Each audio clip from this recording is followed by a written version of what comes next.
የቅዱሳንን ስማቸውን የሚጠራ መቃብራቸውን የሚሳለም አፈራቸውን በጥብጦ የሚጠጣ ሁሉ ከክርስቶስ ጋር ይዋሃዳል።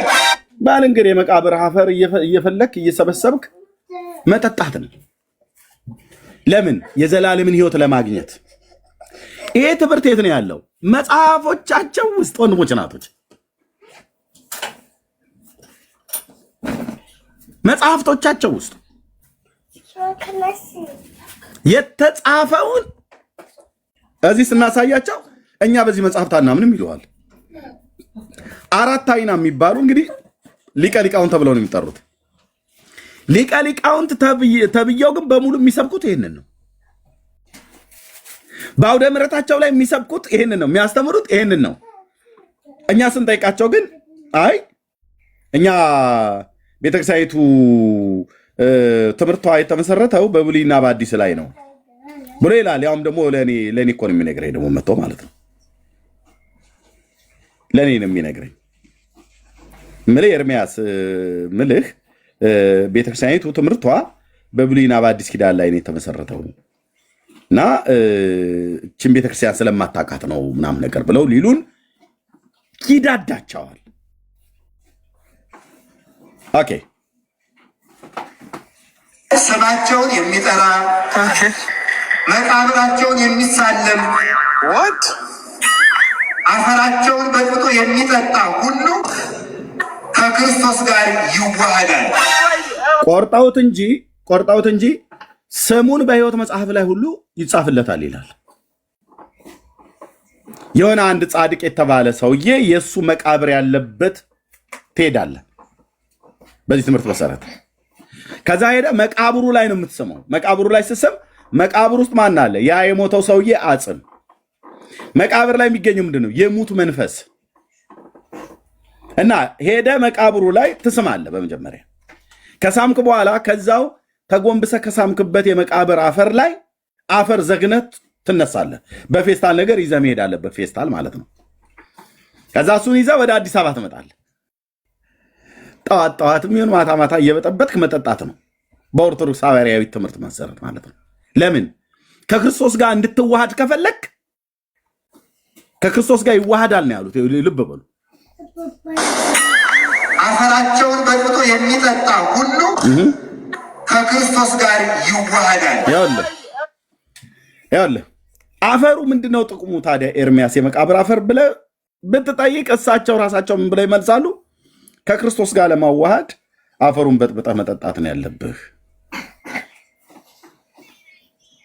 ምስራቅ አፍሪካ ላይ የተሰበከ ክርስትና ተብሎ በሚባል ሃይማኖት ውስጥ የተሰበከ እውነት፣ ዘመን የማይሽረው ወርቃማ ተረት፣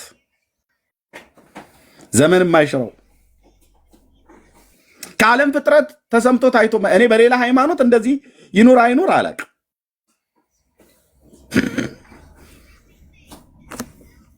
በሌላ ሃይማኖት ይኑር አይኑር አላውቅም። አይ ዶክተርዬ፣ አይ እናንተማ በእናንተ ሙያማ ሲታይ በላብራቶር ስንት ነገር አለ።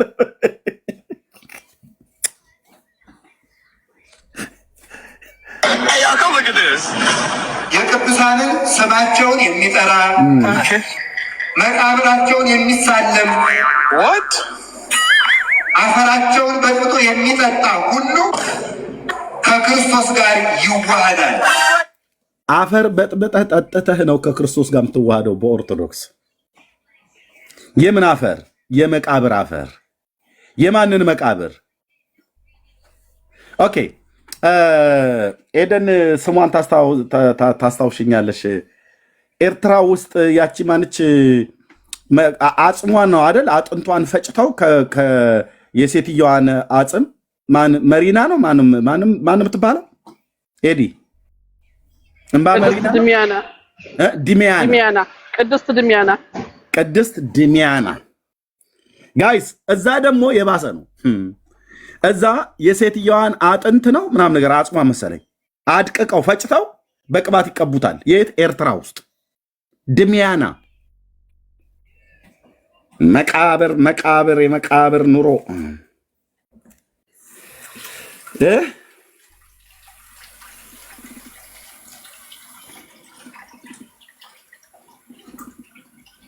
ቅድስት ድሚያና ኦሊቭ ኦይል አጽሟን ይቆፍሩና ቆፍረው ያገኙትና ከዛ በኦሊቭ ኦይል በጥብጠው መውለድ ላልቻሉ ሴቶች ለነሱ ያጠጧቸዋልና ከዛ ልጅ መጸነስ እንዲችሉ ማለት ነው። ኧረ እስቲ ቪዲዮውን ፈልጊው እህትየው እዚህ ጋር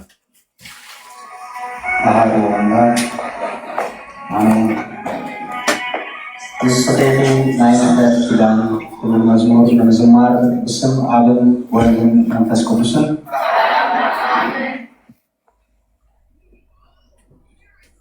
ተዳህሊሉ ካብ አሕዛብ ወገን ተወዲቦም አው ዘር ምስናሕነ ልብና ስተንከፈን ዘሕዘነና ነገር ተዳህሊሉ ገዳሙ ነው ይሄ ወይት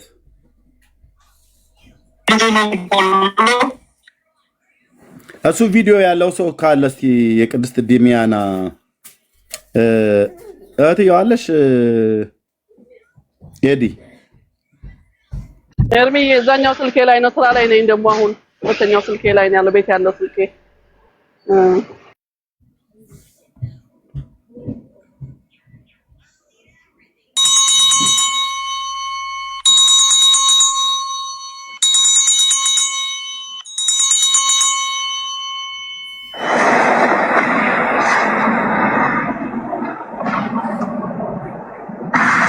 اسمع وزلا أب صمت هنا أشد صحيح علي زيادة لا تتجزء سو زلخ فلا أوان تزعبي تصلتي لك تنسترفات أن تصلت جزيلو نيسرح جزيلو ني تمرت جزيلو ቆይ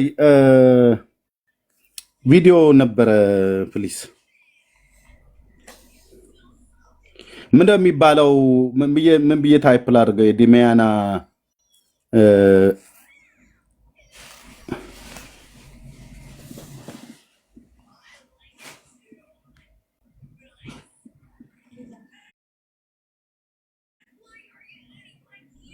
ኦኬ ፌስቡክ ላይ ያለው አሳይቸው ነበር ባንድ ወቅት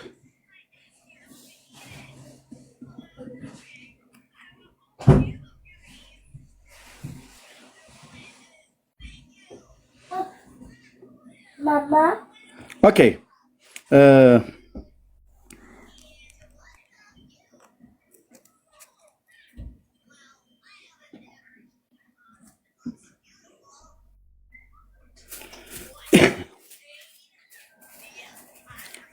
እሺ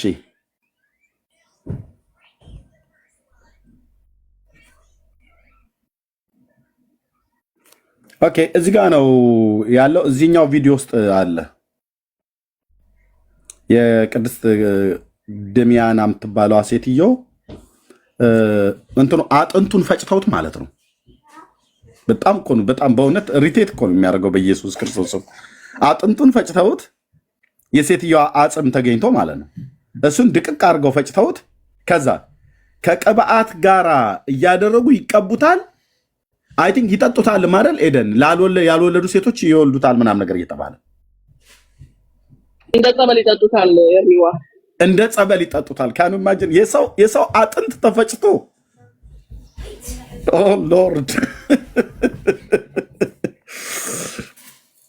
ቶቹ ደግሞ እንትናቸው ላይ ይሄ ዋሌታቸው ላይ በሆነ ነገር ተቋጥሮ ይሰጣቸውና ዋሌታቸው ላይ ያደርጉታል ሴቶቹ ይቀቡታል እንዲሁም ደግሞ ይጠጡታል ወገን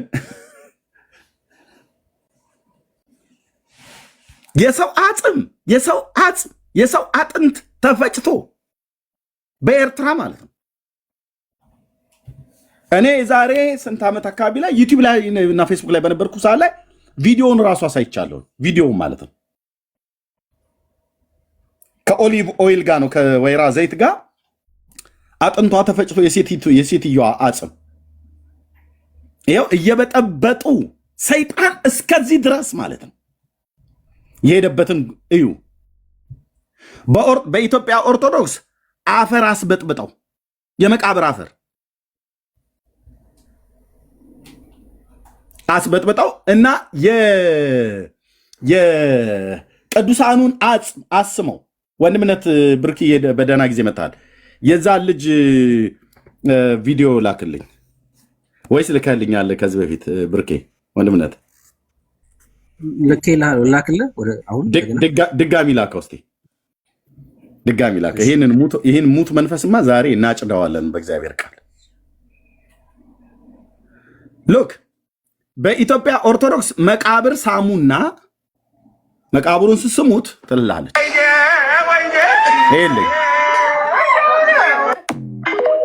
ኤልኝ ማወይት የቅዱሳንን ስማቸውን የሚጠራ ለበበሉ መቃብራቸውን የሚሳለም ለበበሉ አፈራቸውን በቅጡ የሚጠጣ ሁሉ ከክርስቶስ ጋር ይዋሃዳል። ኦኬ ከክርስቶስ ጋር ለመዋሃድ የክርስቶስን ስም በእምነት መጥራት ሳይሆን በኦርቶዶክስ የቅዱሳኑን ስም በእምነት መጥራት ነው። አንድ ሁለተኛ ቅዱሳኑ በተቀበሩበት መቃብር ላይ ሄዶ መሳለም ነው።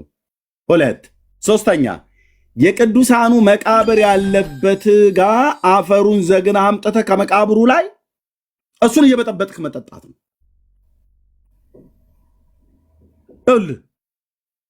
እልኝ ተረታም ትውልድ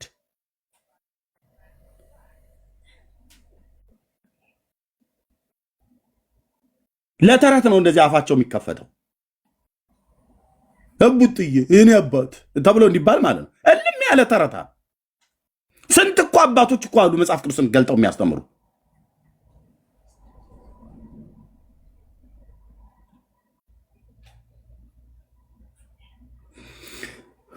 እኔ የምልህ ያለ መድኃኔዓለም ማን አለ ብላችሁን አልነበረም እንዴ ከኛ ጋር ስትነጋገሩ? እንዴ ኤርሚያስ ምን ነክቶህ? እኛ እኮ ድህነትማ በኦርቶዶክስ ያለ ኢየሱስ ክርስቶስ ያለ ጌታችን ማን አለ ብላችሁን አልነበረም? መንገድ ላይ ስታገኙን እኛ ስንሰብካችሁ ከበስተኋላ 4400 ሰው ተደብቀ የምትሰማ ማለት ነው። እዚህ ፊት ለፊት ገብታ አትሰማም። ከገባ እዛ መናፍቅ ቤት እንዴት ገባችሁ ተብላችሁ ትባሉ። 4400 ሰው ቁጭ ብሎ ይጠጣላል። ገባ እንደ ያ ሰውዬ እያሉ ማለት ነው። ሰላም ብያለሁ።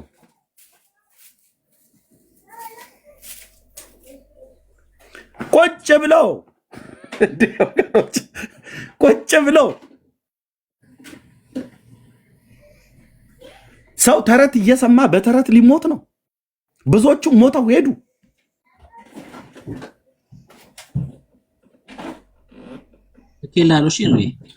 ቴንኪ ወንድምነት። እሺ በጥብጡና ጠጡ ትልሃለች ኦርቶዶክስ። የመቃብር አፈር በጥብጣችሁ ጠጡ። የቅዱሳኑ መቃብር አፈር በጥብጣችሁ ጠጡ።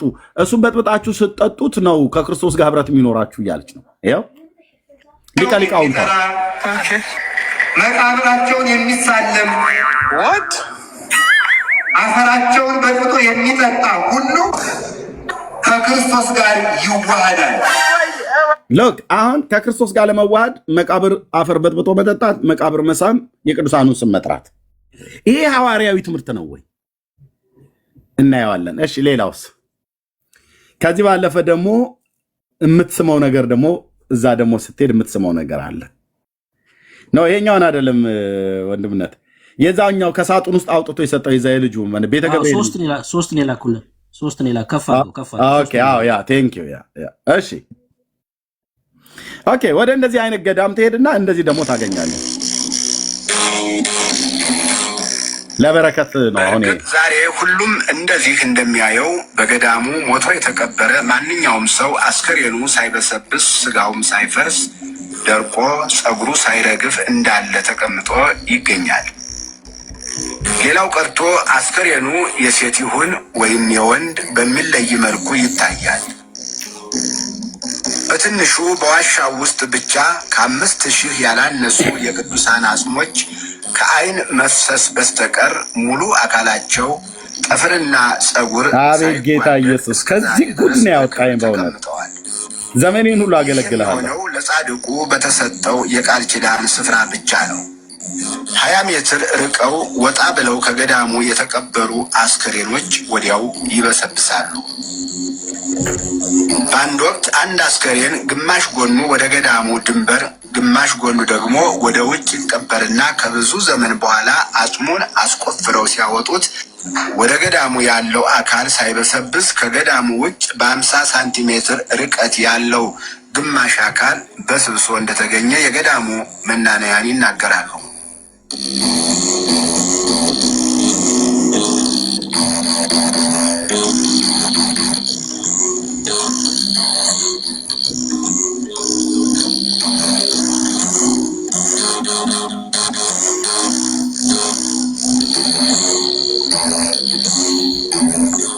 የገዳሙ አቀማመጥ በሰሜን ወሎ ከሚገኘው ከይምርሃነ ክርስቶስ ገዳም ጋር ይመሳሰላል። በታላቅ ተራራ ስር በሰፊ ዋሻ ውስጥ ቤተክርስቲያኑ ይገኛል። በገዳሙ ካሉ በርካታ የቅዱሳን አጽሞች ውስጥ በክብር ትንሣኤን እየናፈቁ ከሚጠብቁት ዋሻ ውስጥ 3ቱን አንድ መናኝ አውጥተው አሳዩ። አንድ የሰውነት አካል ሳይጎድል ሙሉ አካል አለ። ከነፍስ መለየትና ከዓይን መፍሰስ በስተቀር አንዳች አልጎደለም። በእጅጉ የሚያስደንቀውና የሚያስገርመው ነገር ቢኖር ከዚያ ከቅዱሳን አንገት አጽም ላይ በአንገታቸው ላይ የታሰረው ማተብ እስከ ዛሬ ድረስ ሳይበሰብስ በአንገታቸው ላይ እንደታሰረ መገኘቱ ነው። እኛም ማየት ማመን ነውና በዚህ ፊልም ላይ ቀርጸነዋል።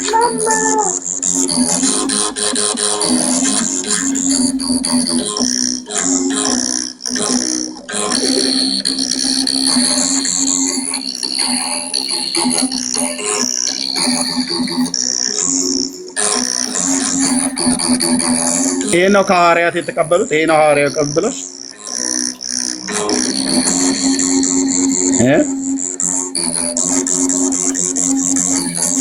ይሄ ነው በክርስቶስ ቤተክርስቲያን ታሪክ ውስጥ እነ ቅዱስ ጳውሎስ እንደዚህ ነው የሰበኩት።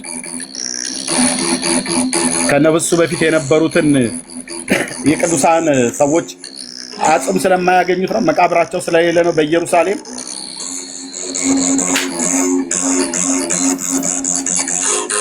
እዩ ይሄን በመስበክ ነው ሰው ይድናል ብላ የምትለው ማለት ነው። ይሄን በመተሳሰብ ራሱ በሚያፈርሰው ሕግና የቴክኖሎጂ ውጤት ይደሰታል ይገረማልም። መደሰትና መገረምስ ከሰው ሕሊና በላይ በሆነው በእግዚአብሔር ድንቅ ስራ ነው። የሚዳ አቡነ መልከጼዴቅ ገዳም ምንም አይነት መተዳደሪያ የሌለው በቀን እንኳ አንድ ሰው የማይጎበኘው እንዲሁ ለነፍሱ ያለ ብቻ የሚኖርበት ገዳም ነው። ኦኬ ይሄን ቦታ እንግዲህ ሄደ እንደዚህ አይነቱ ማለት ነው። አኔ ታያችሁ እንጨት የሚመስለው በሙሉ የቅዱሳን የሰዎች አጽም ነው። የቅዱሳን አጽም ተብሎ እዩ ዋስትና መከታ እግዚአብሔር ካልሆነኝ ተስፋ የሚሆነኝ ሕይወት የሚሰጠኝ እዩ በጌታ ለዚህ ሕዝብ ወንጌል ባንሰብክ አሁን አንጠየቅም። እግዚአብሔር ብቻ ነው የሚያስተማመን። ይሄንን ደረቅ አጥንት አምነው እዚህ ደረቅ አጥንት ጋር ሄደው ከነካችሁ 22 ትውልዳችሁ ይማራል ብሎ የሚል መጽሐፍቶች ነው የተጻፉት። መጽሐፍቶቻቸው በኩራት በየአውደ ምሕረት ላይ ይሰብኩታል። ኢየሱስ ያድናል ብለህ ስትላቸው ይሳደባሉ፣ ይራገማሉ። መጽሐፍ ቅዱስ አንብቡ ስትላቸው አይወዱም። ትውልዳችን በስጋ መሞት ብቻ አይደለም የዘላለምን ሞት ሁሉ ጭምር እየሞቱ ነው። ከክርስቶስ ተለይተው ክርስቶስን ሳያውቁ በክርስቶስም ተጠርተናል ብለው ማለት ነው።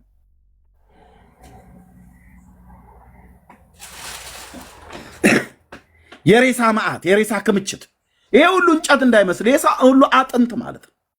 አንዱ በአንዱ ላይ እየተነባበረ እዛ ገዳም ገባ ተብሎ የተባለ አንድም አይመጣም። ግማሹ በእባብ እየተነደፈ፣ ግማሹ በረሃብ፣ ግማሹ ከአውሬ ጋር እየታገለ በምን በክፉ ትምህርት።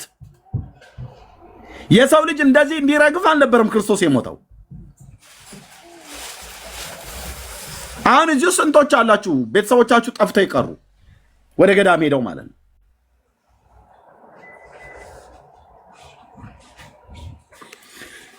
አሁን ወደ እነዚህ ገዳም ሄደ። ይሄንን አጥንት በመሳም በረከት ታገኛላችሁ ብለው የሚሰብኩትን ስብከት ሰምተው ሄደው የሳሙ ሰዎችን እናሳያችሁ። እንትን ውስጥ ነው የተቀመጠው።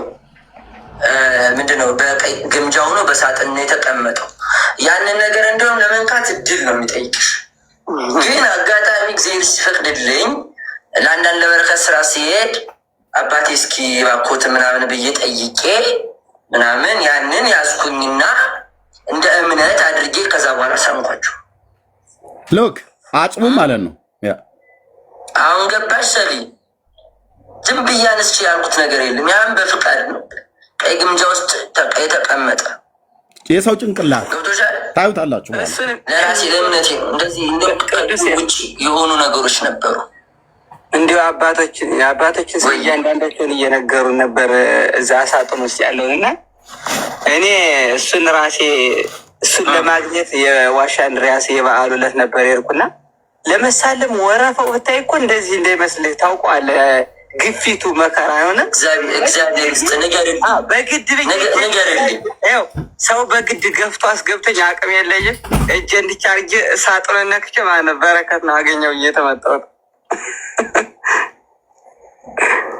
እና አጋጣሚ እኮ የእውነት ለመናገር ማለት ነው አጋጣሚ ምንም ዝግ በነበረበት ሰዓት ለበረከት አንዳንድ ነገሮች ስራ ሲሄድ እዛ እያስጎበኙኝ ይሄ ክፍል እንደዚህ ነው እንዲረዳ ቤተክርስቲያን ይሄ እንደዚህ ነው ይሄ እንዲህ ነው ሲሉኝ እዛ ጋር ሲያሳዩኝ አባቴ እስኪ ልንካው ለእምነት ፈልጌው ነው አልኩኝ። ችግር የለም አሉኝና ቀይ ግምጃ ነው በውስጥ እንደዚህ ስቤ ምን ብዬ እንደዚህ ነካዋቸው። እዛ በኋላ ለራሴ ለታሪኬ ግን ለምን እንትኔ እንዲቀመጥ ቪዲዮ አደረኩኝ እና ያለ እኔ እምነቴ ነው። አሁን እኮ ሰላም የምትፈራው ምንድን ነው አለች። ስሞት የኛ ጭንቅላት እንደሳለ ወይም የሆነ እንትኑን አይተዋል። ቅዱሴ አባቶች ዘንዶውን በገበታ እያጠጡት ነበር እርጎ እያረጉት አይተዋል። ገበታውን የዘንዶውን መጠጫ እዛ ላይ በዛ በኩል የለም። ከዋሻ አንድሪያስ ከአቡነ እንድሪያስ ላይ ናለ ዋሻ ተክለማንት እኔ አይመስለኝም። በዛ ሌልኩኝ እንደገና ደግሞ እንትኑን ምንድን ይባል ሀገር ቤት እህል የሚኖርበት ጎተራውን አይተዋል። እና እንዲሁም ዘንዶ የሚቀለብበት ነው አባቶች ብለው የሚሏቸው። ዘንዶ ሲቀልቡ ይኖሩና ያው ዘንዶ የሚበላው ሲያጣ ይነድፋቸውና ይገላቸዋል። ከዛስ ይሄ ትውልድ ሄዶ ያን የሞተውን ሰውዬ ጻድቅ ነው ብሎ ይለዋል። ከዛ የእሱን አጽም ይነካካል፣ ይስማል። አሁን ይሄ ልጅ ታዩታላችሁ። ኦፊሻሊ ከሳጥን ውስጥ አውጥቶ የሚሰጡት የሰው ጭንቅላቱ የተቦደሰ የሰው አጽም ማለት ነው። አንስቶ በአፉ ሲስመው ቪዲዮን ታዩታላችሁ። ለምን በአፍ ከሳምከው 22 ትውልድ ይማራል ብለውታላ ቤተክርስቲያኒቱ ብለዋለች። እቺ ጥንታዊት ተረታዊት ቤተክርስቲያን ተረታዊት ትውልዱ በክርስቶስ ኢየሱስ አምኖ መዳንን ከማግኘት ይልቅ ሄዶ በየመቃብር ቤት አጽም እንዲስም አድርገዋለች። በምን በተጻፈው መጽሐፍ። ይህን እንዴት አድበስብሼ ልንገርህ ብራዘር። አየህ የኦርቶዶክስ አባቶች ገዳም ውስጥ ቁጭ ብለው ዘንዶ ይቀልባሉ። ማን ያለው? ይኸው የራሳቸው ልጆች ገበታውን የዘንዶ መጠጫ ወይት ያለ እኔ እምነቴ ነው። አሁን እኮ ሰላም የምትፈራው ምንድን ነው አለች። ስሞት የኛ ጭንቅላት እንደሳለ ወይም የሆነ እንትኑን አይተዋል። ቅዱሴ አባቶች ዘንዶውን በገበታ እያጠጡት ነበር እርጎ እያረጉት አይተዋል። ገበታውን የዘንዶ መጠጫ እርጎ የሚጠጣ የሚቀለብ ዘንዶ። ኦርቶዶክስ ዘንዶ ትቀልባለች። በአባቶቿ ገዳም ውስጥ ዘንዶ ትቀልባለች። የራሷ የወለደቻቸው ልጆቿ ይመሰክራሉ። ዘንዶ ሲቀለብ በአይናቸው ያዩ ማለት ነው። ከዘንዶ ጋር ይተሻሻሉ። ዘንዶ እርጎ የሚቀልቡት እርጎ ከተማ ውስጥ ወተት የተወደደው ለዚህ ነው። ታዲያ ኤርሚያስ ብለህ እንዳትለኝ ነው አለች። ስሞት የኛ ጭንቅላት እንደሳለ ወይም የሆነ እንትኑን አይተዋል። ቅዱሴ አባቶች ዘንዶውን በገበታ እያጠጡት ነበር እርጎ እያረጉት አይተዋል። ገበታውን የዘንዶ መጠጫ እዛ ላይ በዛ በኩል የለም። ከዋሻ አንድሪያስ ከአቡነ እንድሪያስ ላይ ናለ ዋሻ ተክለማንት እኔ አይመስለኝም። በዛ ሌልኩኝ እንደገና ደግሞ እንትኑን ምንድን ነው የሚባል ሀገር ቤት እህል የሚኖርበት ጎተራውን አይተዋል። እና እንዲሁም ወንድሜ አሁን እነ ቃል ሲያወሩኝ ቪዲዮውን ሲያዩት እህቶቼ በብዛት ሴቶች ናቸው፣ እንደዚህ አይነት ፍራቻ ናቸው። እና እህቶቼ እምቢ አትጠገኝ እንዳትነካኝ ራስ የሚልኝ ሰዓት ነበረ። የእውነት ነው የምነግርህ።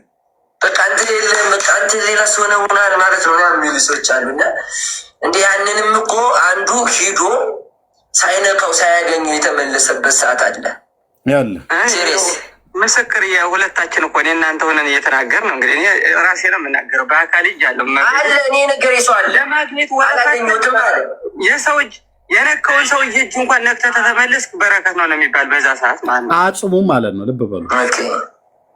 አሁን ልጁ ላይ ያሳየው በጣም ፈርተው ምን እኔ ለበረከቴ ነው። ቆይ አይ ቶሎ ይሰማል ድምጼ?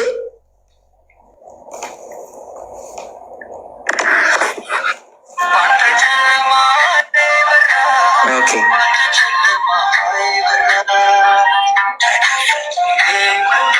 አዩ አሁን ይሄን የምትለው ቆይ ላሳየህ።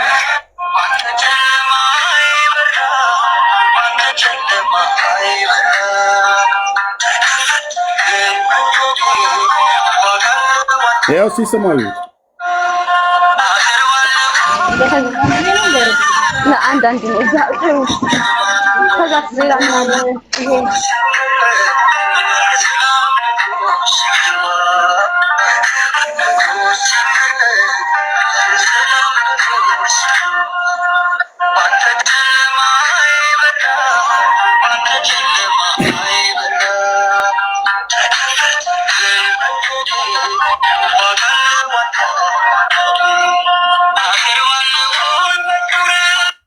ይኸውላችሁ የሰውየው ጭንቅላት አጽሙ ማለት ነው ከሳጥን ውስጥ አውጥቶ የገዳም አባት የተባለው ሰው ሰጠው። ለምን? ለበረከትና ለድህነት። ምን እንዲያደርገው? የሰውየው የማን እንደሆነ የማይታወቅ ጭንቅላት አጽም የማንስ ቢሆን ደግሞ ቢታወቅስ አውጥቶ ለዚህ ወጣት ሰጠ። በሱቲ ተጠቅልሏል። ከበረከቱ አይደለም ይሄንን አጽም መሳም ጌታ የፈቀደለት ነው፣ እግዚአብሔር የፈቀደለት ነው። አጽሙን የሚስመው ነው የሚባለው። እግዚአብሔር ካልፈቀደልህ ራሱ አትደርስበትም። ይህንን አጽም በእጁ የነካን ሰው ራሱ መንካት ክብር ነው ይለዋል። በመጽሐፍታቸው የተጻፈ እኮ ነው። ከተማ ውስጥ መጽሐፉ ታተመ፣ ተሰራጨ። ህዝቡ አነበበው። የሚያነበው እሱ ነው አንብብ ተብሎ የተባለው። መጽሐፍ ቅዱስን አይደለም አንብብ የተባለው። መጽሐፍ ቅዱስን አንብብ አትባልም በኦርቶዶክስ በፍጹም አይሉም። ብሉይ ኪዳንና አዲስ ኪዳንን አይሉም። ኦርቶዶክስ እዚህ አጽም ታስምልሃለች። የኤርትራው ደግሞ የባሰው አጥንቱን አጽሙን አድቅቀው ከወይራ ዘይት ጋር ለቁጠው ይቀቡታል እና በጥብጠውም ይጠጡታል። ቅድስት ድሚያና የምትባለዋ በኤርትራ የኮፕቲክ ኦርቶዶክስ አለ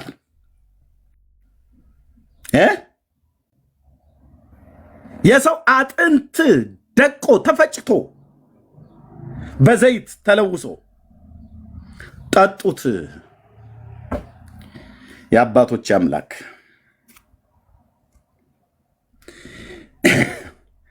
ይሄ ነው ምድራችን ላይ የተሰበከ ክርስትና።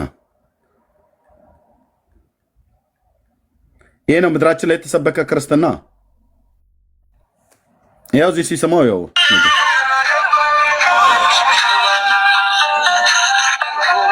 ያው ጨመረው።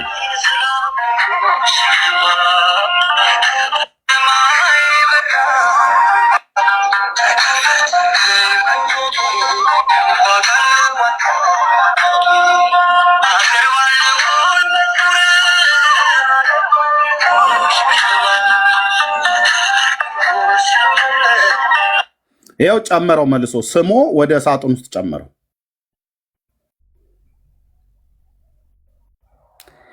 የሰው ጭንቅላት በሱቲ ጨርቅ ጠቅልለው ሽቶ ነስንሰው ሳጥን ውስጥ አስቀምጠው ከአዲስ አበባ ከገዳሙ ቡራኬ ሱታፌ ለማግኘት ኑ ብለው ይሏቸዋል። ችኳንታ ተከራይቶ ህዝቤ ስንት ኪሎ ሜትር አቋርጦ የሚሄደው ቆላ ደጋውን በጋ ክረምቱን ዳገት ቁልቁለቱን የሚወርደው ምን ለማግኘት ነው?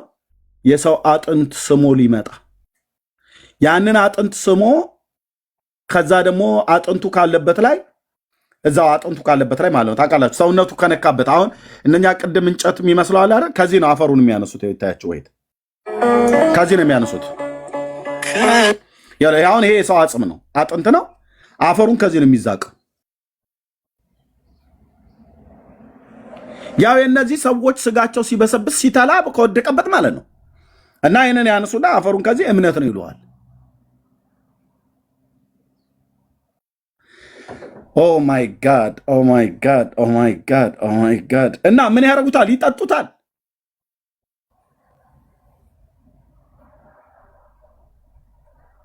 ይጠጡታል፣ ይቀቡታል፣ ይጠጡታል። እምነት ተብሎ ማለት ነው።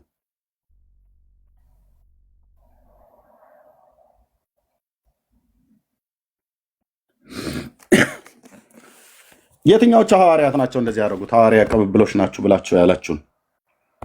በሐዋርያቱ ዘመን ከእነሱ በፊት የነበሩ ቅዱሳን አባቶችን አጽም እያስነኩ 22 ትውልዳችሁ 52 ትውልዳችሁ ይማራል ብለው ሲሉ የነበሩ አባቶች ሐዋርያት እነማንን ነው? የማንን አጽም ነበር የሚያስነኩ የነበሩት? እስኪ የሐዋርያዊ ቅብብሎቻችሁን ኑና ንገሩን፣ ኑና ንገሩን።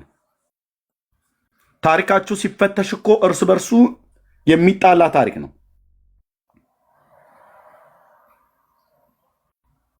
ታሪካችሁ ገድላችሁና ድርሳናታችሁ ሲነበብ እጅግ እኮ ቀፋፊ የሚታየው በቪዲዮ አሁን እንዳሳየኑ ላይን ቀፋፊ ብትሰማው ለጆሮ የሚቀፍ ተረት የሚቀፍ የሰው የደረቀ አጥንት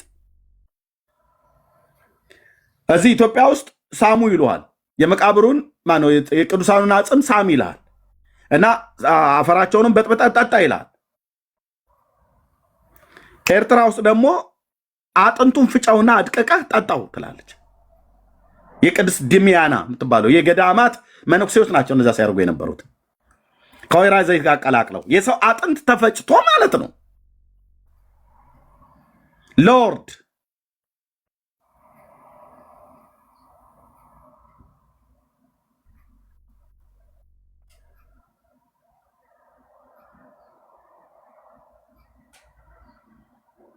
ክርስቶስ ይሻልሃል ና ወደ ጌታ ብለህ ስትለው አይመጡ።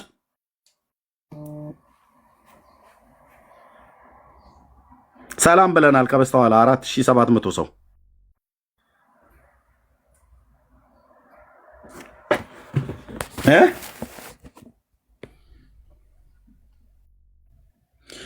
ኢየሱስ ይሻልሃል አንተ ትውልድ መዳን በእግዚአብሔር ልጅ በኢየሱስ ክርስቶስ በማመን ነው ስትላቸው አይወዱም። አዲስ ነገር መዓት መጣብን ይሉሃል። አዲስ ነገር ነው እየሰበካችሁ ነው ያላችሁት። እኛ ኢየሱስ የሚባል አዳኝ አናቅም። የምናውቀው እኛ መቃብር ሄደን አፈር በጥብጠን ጠጥተን የቅዱሳኑን ስም ጠርተን ነው። ምንድ ነው ከእናቶቻችን ከአባቶቻችን እምነት ብለው ያስተላለፉልን ይህንን ነው የሚሉት።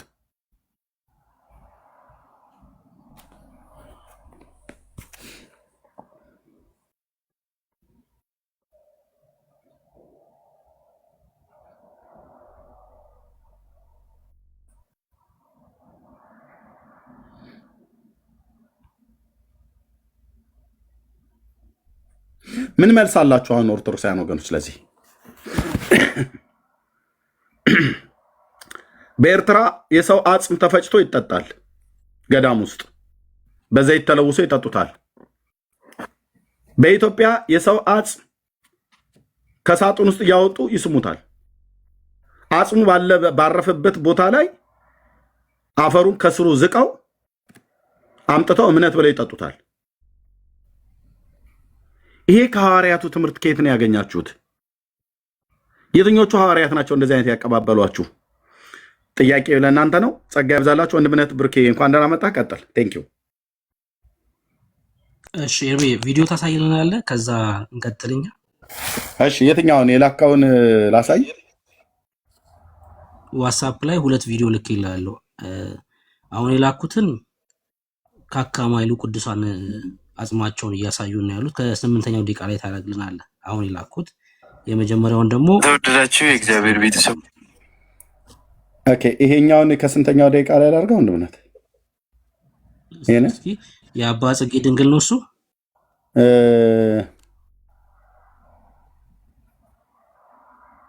የመጀመሪያው ነው። ቆይ አንዴ እዛው ጋር አዎ፣ የመጀመሪያው አይደል እሱ? አዎ፣ ሁለተኛ አላክም። ኦኬ፣ የመጀመሪያው ያው ከታች ያለው ማለት ነው። ኦኬ፣ ይሄ 16ኛው ደቂቃ ቤተሰቦች የእናታችን የቅድስት 6ኛ ደቂቃ ላይ ያለው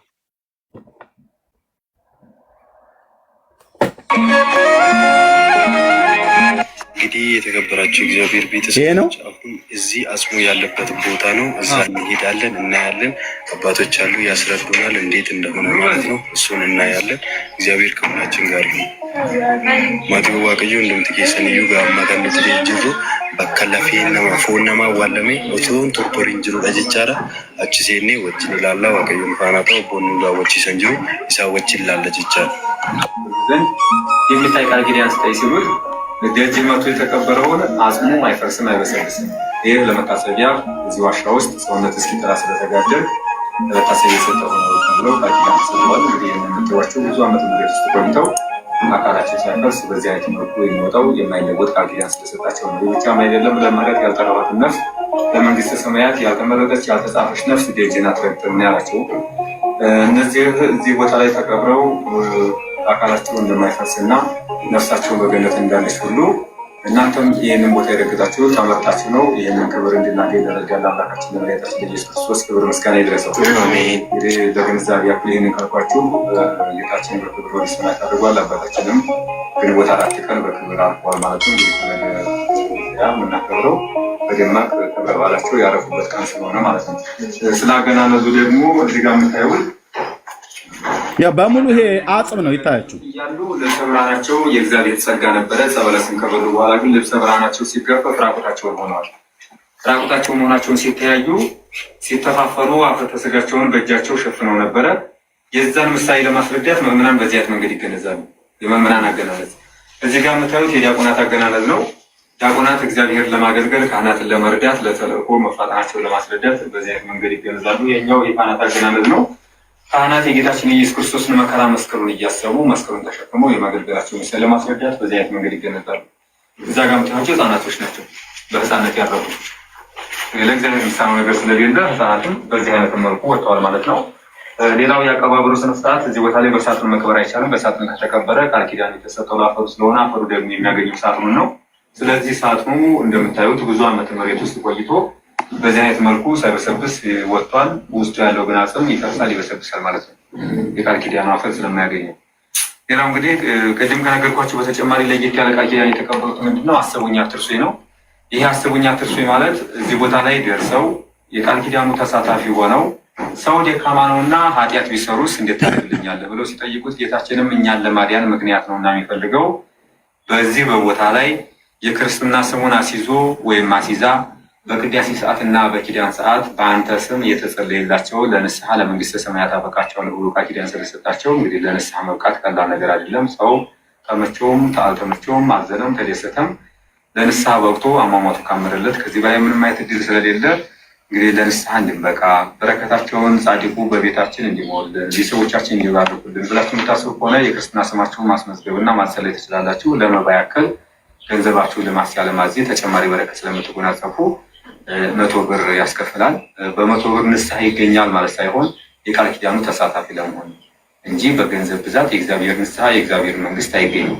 ነገር ግን በጥቂት መባችን ብዙ በረከት ስለምናገኝ በዚህ መሳተፍ ትችላላችሁ። ሌላው እዚህ ቦታ ላይ ፈዋሽ የማር እምነታቸው አለ። ይህ ፈዋሽ የማር እምነታቸው በጸበል ተበጥብጦ በባዶ ሆድ ነው የሚወሰደው። ምዕመናን በጸበል እየበጠበጡ ጠጥተው ተቀብተው ከየትኛውም ደዌ ተፈውሰዋል። ከኤችአይቪ ወደ ውጭ ሳይቀር ተልኮ የኩላሊት ጠጠር ወጥቶላቸው እንዲሁም ጀርባቸውን የሚያማቸውና የውስጥ ደዌ ያለባቸው እየበጠበጡ ጠጥተው የፈውሱ ተካፋይ ሆነዋል። እናንተም ይዛችሁ ትችላላችሁ። 30 ዓመት ነው እሱ። ሌላው ቅባ ቅዱስ መስቀል፣ ቲሸርት፣ ጋቢ፣ ነጠላ የምትፈልጉ ከሆነ ደግሞ እሱ እዛ ውስጥ እዚህ ፊት ለፊት አለ። እሱ ይከፍትላችኋል ለበረከት። ቅባ ቅዱስም እንደማሩ አንዱ ፈውስ ነው። አቤቱ ጌታ በዛው አካባቢ ትዳር መስርታ አንድ ልጅ ወልዳ ስትኖር ያው ሰው ሲኖር ያልጠበቀው ነገር ይገጥመዋል። ጭንቅላቷ በሽተኛ ሆነ፣ ውስጡ እየተርመሰመሰ ያስቸግራታል። ስለዚህ ትዳሯን ይዛ መቀጠል ስላልቻለች ትዳሯን ፈታ ወደዚህ ቦታ በመምጣት ጻድቁን እየተማጸነች ቅባ ቅዱስን በአባቶች እያስገባች ቆይታ መሀል ራሷ ሙሉ ለሙሉ ተከፈለ። በተከፈለው ራሷ በውስጥ ሲያስጨንቃት ሲያስቸግራት የነበረውትን ሙሉ ለሙሉ ወደ ውጭ ገንፍሎ አባታችን ኦፕራሲዮን አድርገው ጭንቅላቷን አጽድተው ጤነኛ አድርገዋል። ዛሬ ወደ ቤቷ ተመልሳለች። እናንተ ሴቶች መጣፍ ሲሆኑ ይዛችሁ መሄድ ትችላላችሁ፣ ቅባ ቅዱስን ማለት ነው። እንግዲህ ሌላው ይህንን ገዳም መርዳት ለምትፈልጉ ምንም አይነት የእርሻ መሬትም የአትክልት ልማት የለውም። እሺ፣ ሁለተኛው ደግሞ 8ኛው ደቂቃ ላይ አድርግልን። ካካማይሉ ቅዱሳን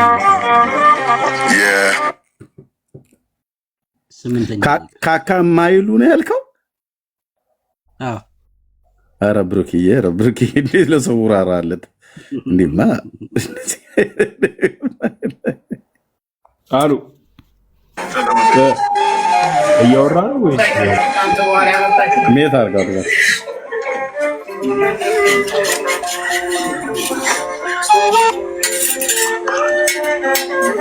እሺ ይቀጥሉ። ጀናታችሁ መርገጣችሁ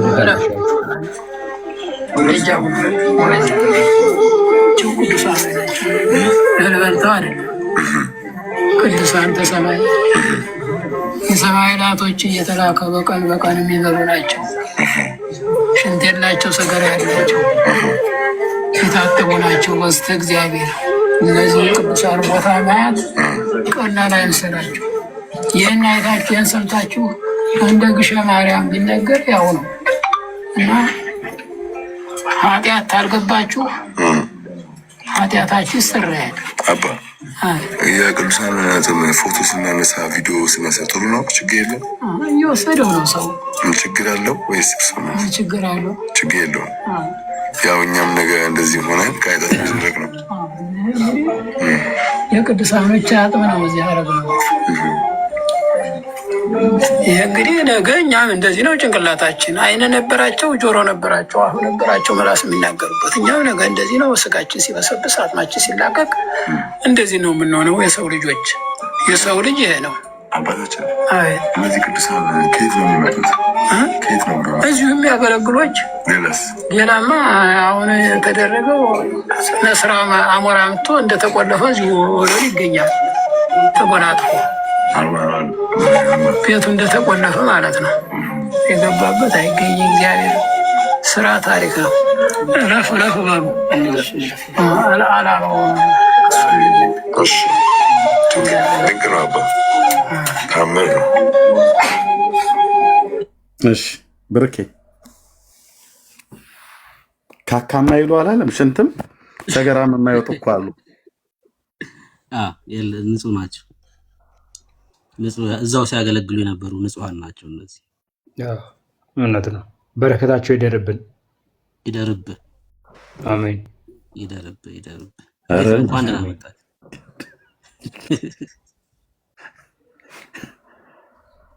አቤት ከባድ። ዘሮቻችሁን ከኦርቶዶክስ ሃይማኖት ትምህርት ጠብቁ።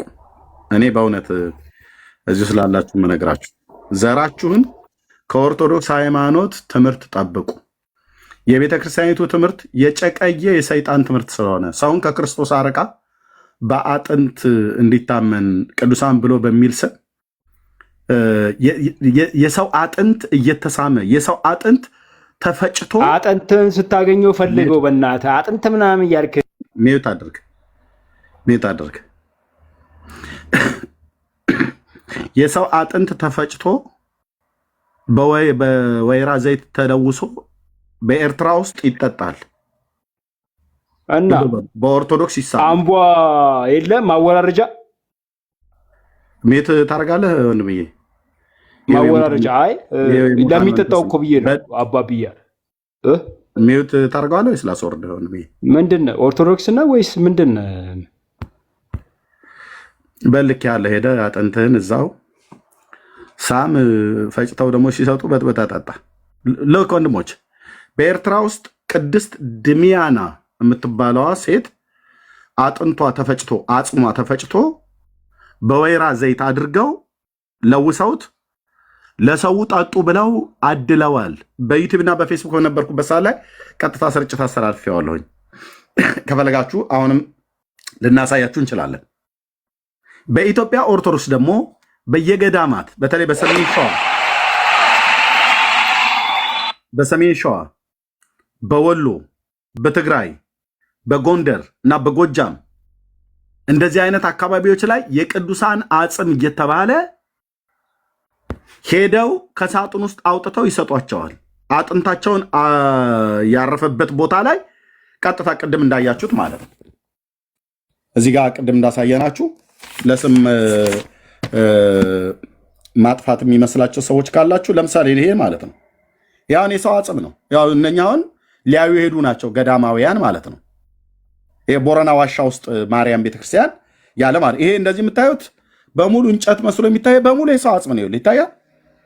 የሰው ጭንቅላት፣ ጎድኑ፣ እግሩ ምናምን ነገር ይሄ እንጨት እንዳይመስላችሁ፣ ጨፈቃ እንጨት እንዳይመስል፣ የተፈለጠ እንጨት እንዳይመስል ሰው ነው ይታይ። ይህንን ሄደው እነዚህ ሕያዋን እነዚህን ይለምናሉ። እነዚህ ሕያዋን የሆኑ ሰዎች በእግዚአብሔር መልክና አምሳል የተፈጠሩ ክርስቶስ የሞተላቸው በክርስቶስ ታምነው የዘላለምን ሕይወት ለማግኘት የወንጌል ስብከት ሲሰበክላቸው እምቢ ብለው ችኳንታ ተከራይተው አገር አቆራርጠው ሄደው እነዚህን ስመው ይመጣሉ። እናስ የነዚህ አካል ያረፈበት መሬቱን ይሄ እዚህ ጋር ያለው ማለት ነው። ከዚህ ጋር አፈሩን ቧጠጥ አድርገው በፌስታል አስረው ይመጣሉ። በጥብጠው ይጠጣሉ።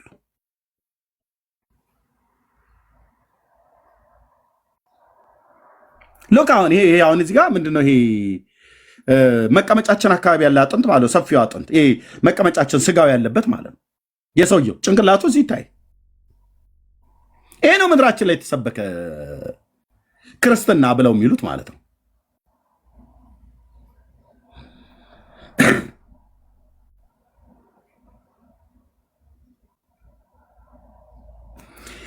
እነዚህ የሚሄዱት ሕያዋን የሆኑት እነሱ ሊጎበኙ ነው።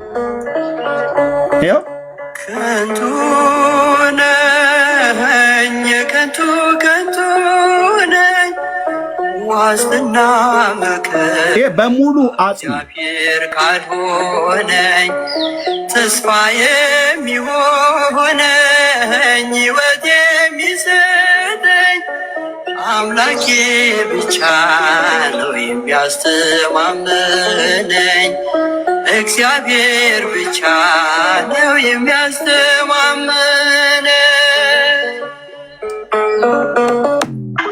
ለዚህ ህዝብ ነው ወንጌል አትስበኩ። ለዚህ ህዝብ ነው ወንጌል አትስበኩ ተዋቸው ብለው የሚሉን ማለት ነው። ብርክዬ እርሜ ቅድም ልጁ ሲናገር አስተውለህ ከሆነ ዘንዶ እርጎ ያጠጣሉ ይቀልባሉ ሲል ነበር ልጁ ራሱ ማለት ነው። ያስቀዳል። ነገራችን ከዘንዶ ጋር ተያይዞ የሚሰግድና የሚያስቀድስ ዘንዶ እንዳለ ታውቃለህ አይደል? እርሜ ወሎ ውስጥ አይደል? ቤተ መቅደስ ውስጥ የሚኖር ቤተ መቅደስ ውስጥ ተኝቶ ያለ ወሎ ውስጥ ማለት ነው። ላክልኝ የአባ ጊዮርጊስ ዘጋስጫ እንትን ቴሌግራም ላይ ልኬልሃለሁ።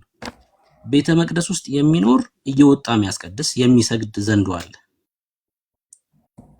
አባ ጊዮርጊስ ዘጋስጫ ገዳም ማለት ነው። ያው ታንክ ዩ ወሎ ውስጥ ማለት ነው። አዎ አባታችን አባ ጊዮርጊስ ዘጋስጫ ወሎ ውስጥ የሚገኘው በአውሬና በዘንዶ የሚጠበቀው ገዳሙ ላይ ሁሌም የአብይ ጾም ሕማማት ላይ በየዓመቱ የስቅለት ቀን ቁመቱ 60 ክንድ የሆነ ታላቅ ዘንዶ ከቤተ መቅደሱ ይወጣና ግብረ ሕማማት ከሚነበብበት ከአትሮንሱ ስር ተጠምጥሞ ራሱን ቀና አድርጎ ከህዝቡ ጋር ሲሰግድ ውሎ ካህኑ ሲያሰናብት ማታ ተመልሶ ወደ ቤተ መቅደሱ ይገባል። እኒህ ከማህሌተ ጽጌ ደራሲ ከአባታችን ከአባ ጽጌ ድንግል ጋራ በመንፈስ የተጠራሩ መገናኘት ሲፈልጉ ከእሳቸው ገዳምና ከአባ ጽጌ ድንግል ገዳም መካከል ላይ ያለው የወለቃ ወንዝ እየሞላ ቢያስቸግራቸው ከፍቅራቸው ጽናትና ብዛት የተነሳ እንባቸውን አፍስሰው አልቅሰው አፈር አንስተው ቢረጩ የረጩት አፈር ድልድይ የሆነላቸው ከህፃንነታቸው ጀምሮ ከእናታችን ጋር የተለየ ቁርኝት ያላቸው አባታችን አባ ጊዮርጊስ ዘጋስጫ በሚከፋቸውም ሰዓት በሚደሰቱም ሰዓት ስነ ስዕሏ ላይ እየሄዱ እየተደፉ ይማጸኗት፣ ያለቅሱ፣ ደስ ይላቸው ነበር። ታዲያ አንድ ቀንም ስነ ስዕሏ ላይ ሆኖ በሚያናግሯት ሰዓት በግዘፍ አካል ወጥታ ጡቷን አጥብታቸው ሂዳለች። አዎ ይሄንን ማናቸው ቆሞስም ሄደው አይተውታል። ወሎ ውስጥ ነው ያለው። ያው ሰውየውም የወሎ ሰው ስለሆነ ማለት ነው አባ ጊዮርጊስ ዘጋስጫ የተባለው ኢትዮጵያዊ ቄርሎስ ተብሎ የተባለው እና ዘንዶ ያለው መንበሩ ስር ነው። ታቦቱ ባለበት መንበር ስር ነው። በህይወት ያለ ዘንዶ ነው። ልብ በሉ። አቡነ እንድርያስ ዋሻ ውስጥም ሰሜን ሸዋ እርጎና ወተት ነው የሚቀልቡት። ቅድም ልጆቹ እንደሄደው ነው ራሳቸው ያረጋገጡት። የኦርቶዶክስ አማኞች ናቸው። ልብ በሉ። እኔ ይሄንን ቢያስፈልግ በማይታወቅ ሰው አርጌ ምንድነው ላስቀርጸው እችላለሁ። ይሄንን አውሬ ማለት ነው። አየህ፣ በዋሻ ውስጥ እርጎና ወተት እየቀለቡት ያሳድጉታል ዘንዶውን። በቤተክርስቲያን መንበር ስር፣ መንበር ተብሎ የሚባል በሚቀድስበት ስር ይሄው እንደሰማችሁት እንደዚህ ያደርጉታል። አባታችን አባ ጊዮርጊስ ዘጋስጫ ወሎ ውስጥ የሚገኘው በአውሬና በዘንዶ የሚጠበቀው ገዳሙ ላይ ሁሌም የአብይ ጾም ህማማት ላይ በየዓመቱ የስቅለት ቀን ቁመቱ 60 ክንድ የሆነ ታላቅ ዘንዶ ከቤተ መቅደሱ ይወጣና ግብረ ህማማት ከሚነበብበት ከአትሮንሱ ስር ተጠምጥሞ ራሱን ቀና አድርጎ ከህዝቡ ጋር ሲሰግድ ውሎ ካህኑ ሲያሰናብት ማታ ተመልሶ ወደ ቤተ መቅደሱ ይገባል። እኒህ ከማህሌተ ጽጌ ልብ በሉ እንግዲህ ሲያስቀድስ ይውልና ዘንዶ ያስቀድሳል። ከዛ ወደ ቤተ መቅደሱ ይገባል። ዘንዶ በዘንዶ ሆኗል ማለት ነው። ኦኬ ብርኬ እንግዳውንም አውራው ያው ቀጥሉ። ኦርቶዶክሳዊ ዘንዶ ማለት ነው። አዎ ባለማተሙ ዘንዶ እንግዲህ ቤተ መቅደስ በሚሉት ውስጥ እንግዲህ ታቦት ይገኛል በሚሉት ውስጥ ነው እንግዲህ የሚኖረው ማለት ነውና ለማን እንደሚሰግዱ እንግዲህ ጥያቄ ማንሳት እንችላለን። እሺ ወንድማችን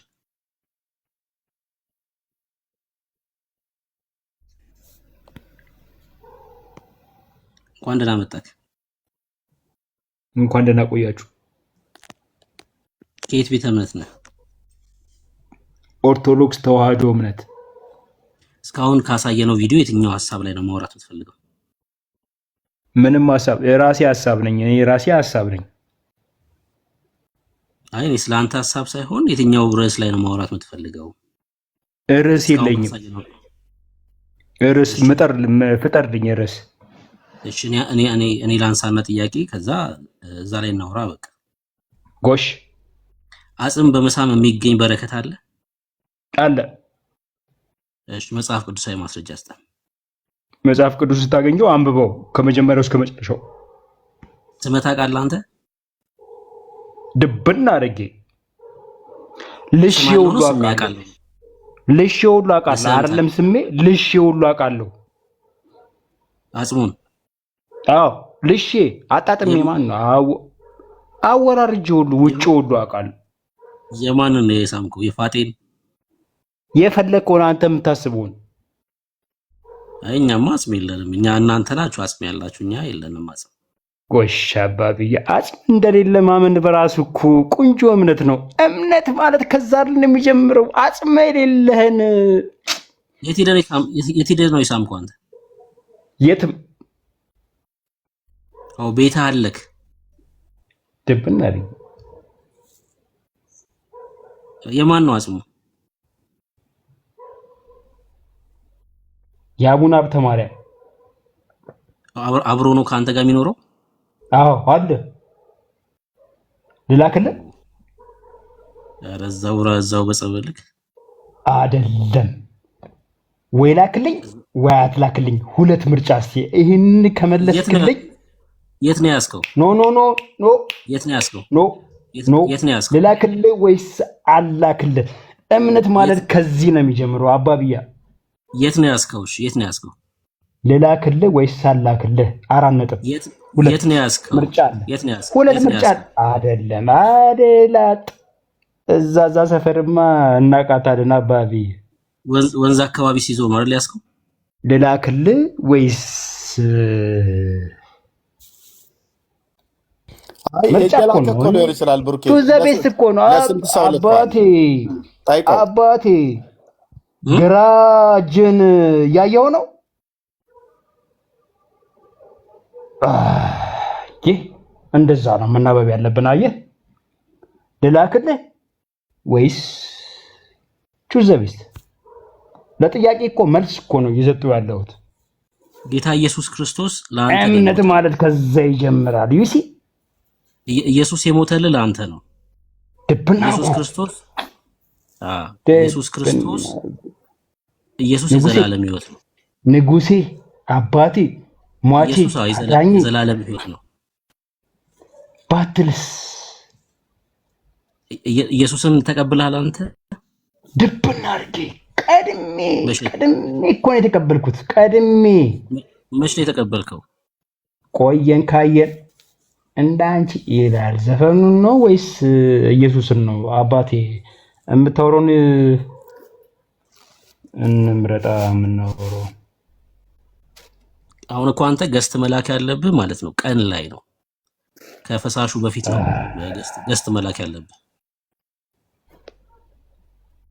ቆየን ከፈሳሹ በፊት ነበር መላክ የነበረብህ።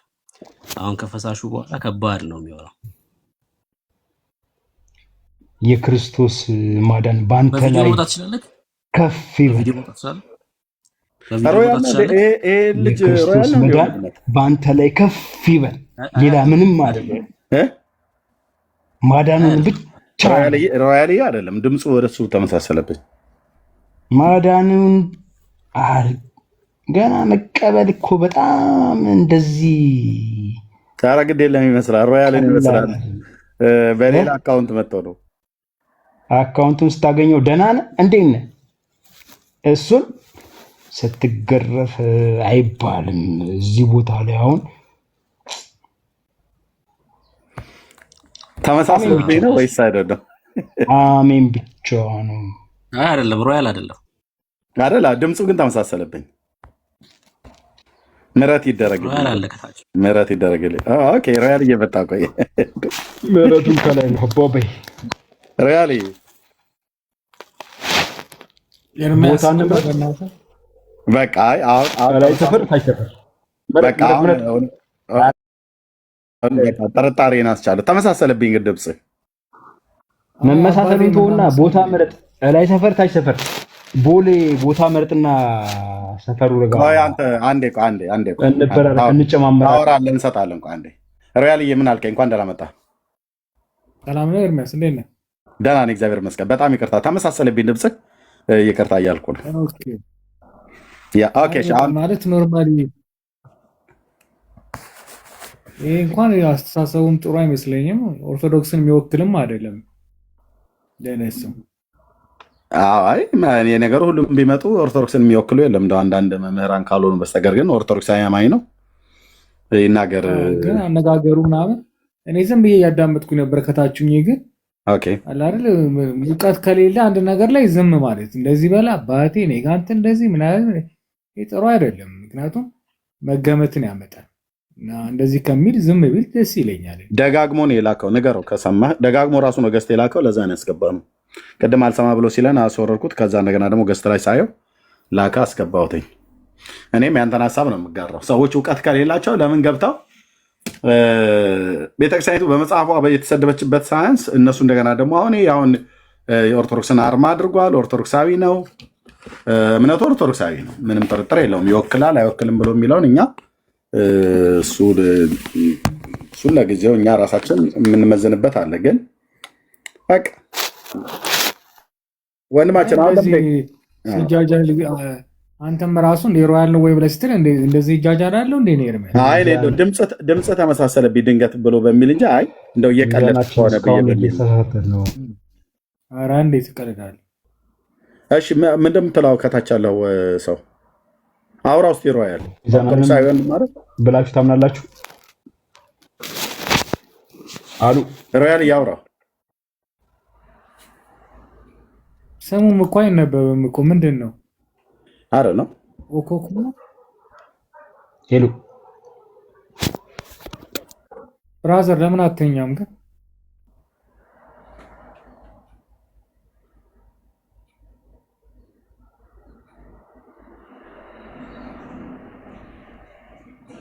ማይክን ክፈትና አውራን እንጂ ከታች ያለው ሰው የኦርቶዶክስን አርማ ያደረከው ካልሆነ ልናስወርድ ነው። ታስወርደው ጥሩ ነው፣ ግን ምንም ትርጉም ያለው ሆነ ሰው አይደለም ይመስለኝ። ያ ኦኬ፣ እታች ውረድ። እንግዲህ አርማውን አድርጎ መጥቷል። የኦርቶዶክስ እምነት ተከታይ ነው። ይወክላል አይወክልም ብሎ የሚለው እኛ እንኳን እሱ አይደለም ሌሎች ደግሞ ስናደድበት ነበርና ሁኔታው ምናምን አናዶኝ። ከዛ ደግሞ አንተ ስሜን ስታነሳ እስቲ አይገስት ልላክ ምናምን ብዬ ራሴን ነፃ ላውጣ ይልካል። ቴንክ ዩ። አሁን ደግሞ ላከ ገዝተ ማለት ነው ሰውየው። በቃ ግዕዝ እኮ ነው የጻፈው፣ ግን ግዕዝ ነው የጻፈው። ግዕዝ ሁላ የሚችል ሰው እኮ ነው። ፕሮፋይሉ ላይ በግዕዝ ሁላ ነው የጻፈው።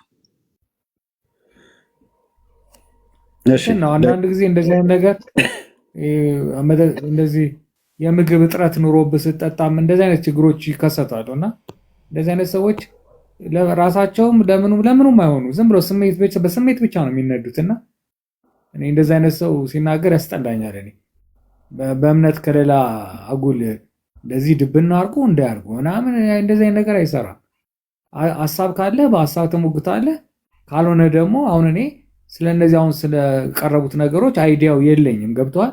ስለዚህ አይዲያው ስለሌለኝ አዳምጥና እንደዚህ ሪከርድ አድርጌ እነዚህ እውቀት ያላቸውን ሰዎች ይሄ ምንድነው ብዬ መጠየቅ ገብቼ ዝም ብዬ ከመንቦጫረቅ መጠየቁ አይሻልም? እንደዚህ አሁን ሳላገብቼ ከምነጋገር ማለት ነው። እንደዛ ነው ማስበው። ትክክል ነው። ኦኬ እሺ፣ ድጋሚ ገብታል። አሁን የማትከፍት ከሆነ ማይክን ብሎክ አደርግሃለሁ።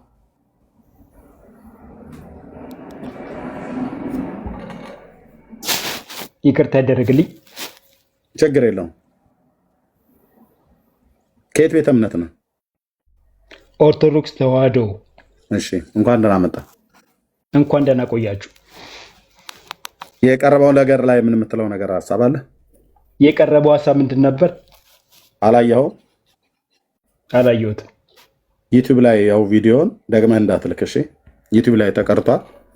ዩቲዩብ ላይ ያውና እዛው መልስ በኮሜንት ዩቲዩብ የሚያስቀምጡ ሰዎች ስላሉ ለዚህ ነው 3 ጊዜ ገብተህ 3 ጊዜ አላየሁትም ብለህ ትላለህ። ቅድም አላስወራ ብለህን ነበር። ደግመህ እንዳትልክ፣ ቀጥታ ነው የምሸኝህ ከላክ ማለት ነው። ምኑንም እኮ የሚያውቀው አይደለም ኤርሚያስ። አሁን የተደረገው ነገር አይተህ እንደሆነ ብዙ ኦርቶዶክሶች አድርገውታል አይደል? ይሄ ፕሮፋይላቸው ላይ ማለት ነው።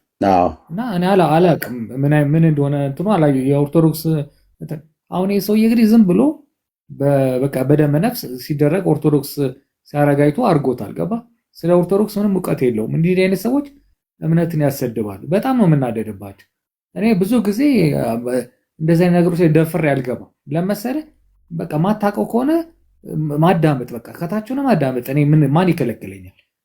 አዳምጠህ መጠየቅ። አሁን ይህ ሰውዬ ምንም እውቀት የለውም ስለዚህ ጉዳይ ላይ እና እንደዚህ አድርገህ እንደዚህ አጸመለሳለሁ ምናምን እሰማዋለሁ ምን ታመጣለህ ምናምን አለኝ እኔ ጋር ምናምን እኔ አልቀበልም እንደዚህ አይነት ነገር።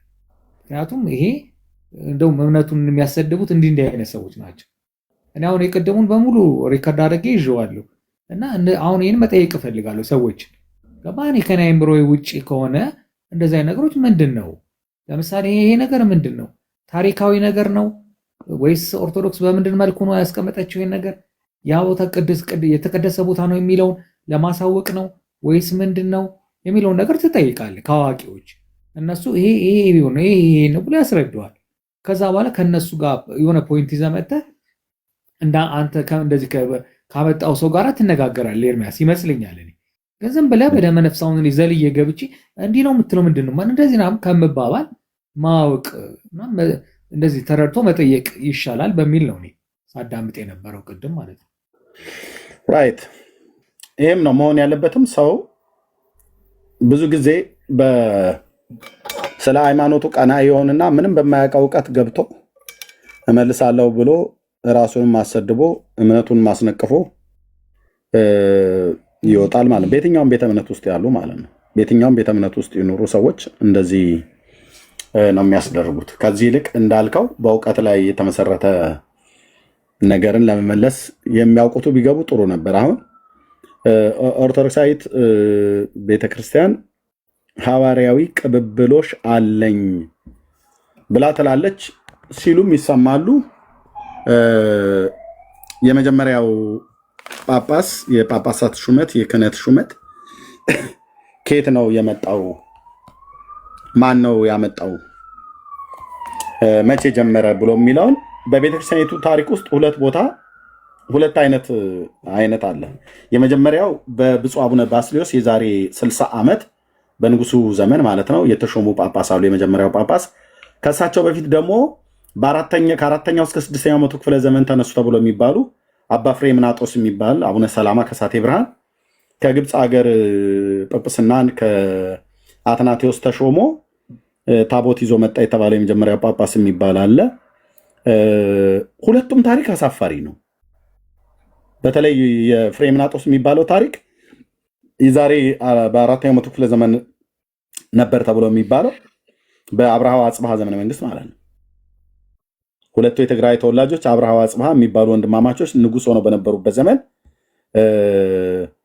የነበረው ጳጳስ ከግብፅ ሀገር መጣ የተባለው ጳጳስ ጵጵስናውን ሲሾም በባለፈው እንዳሳየ ነው ከጌታ ከኢየሱስ ክርስቶስ ከጌታ እናት ከማርያም ከቅዱሳን መላእክት ሁሉ ጨምረው ነቢያቱ ሐዋርያቱ ሁላቸውም በየተራ ከንፈሩን ስመውት ነው ከግብፅ ሀገር ጵጵስናውን ተቀብሎ መጣ ብሎ የሚለው። ይሄው ገድሉ መጽሐፉ ማለት ነው። ከፍቼ ነው ያሳየሁት።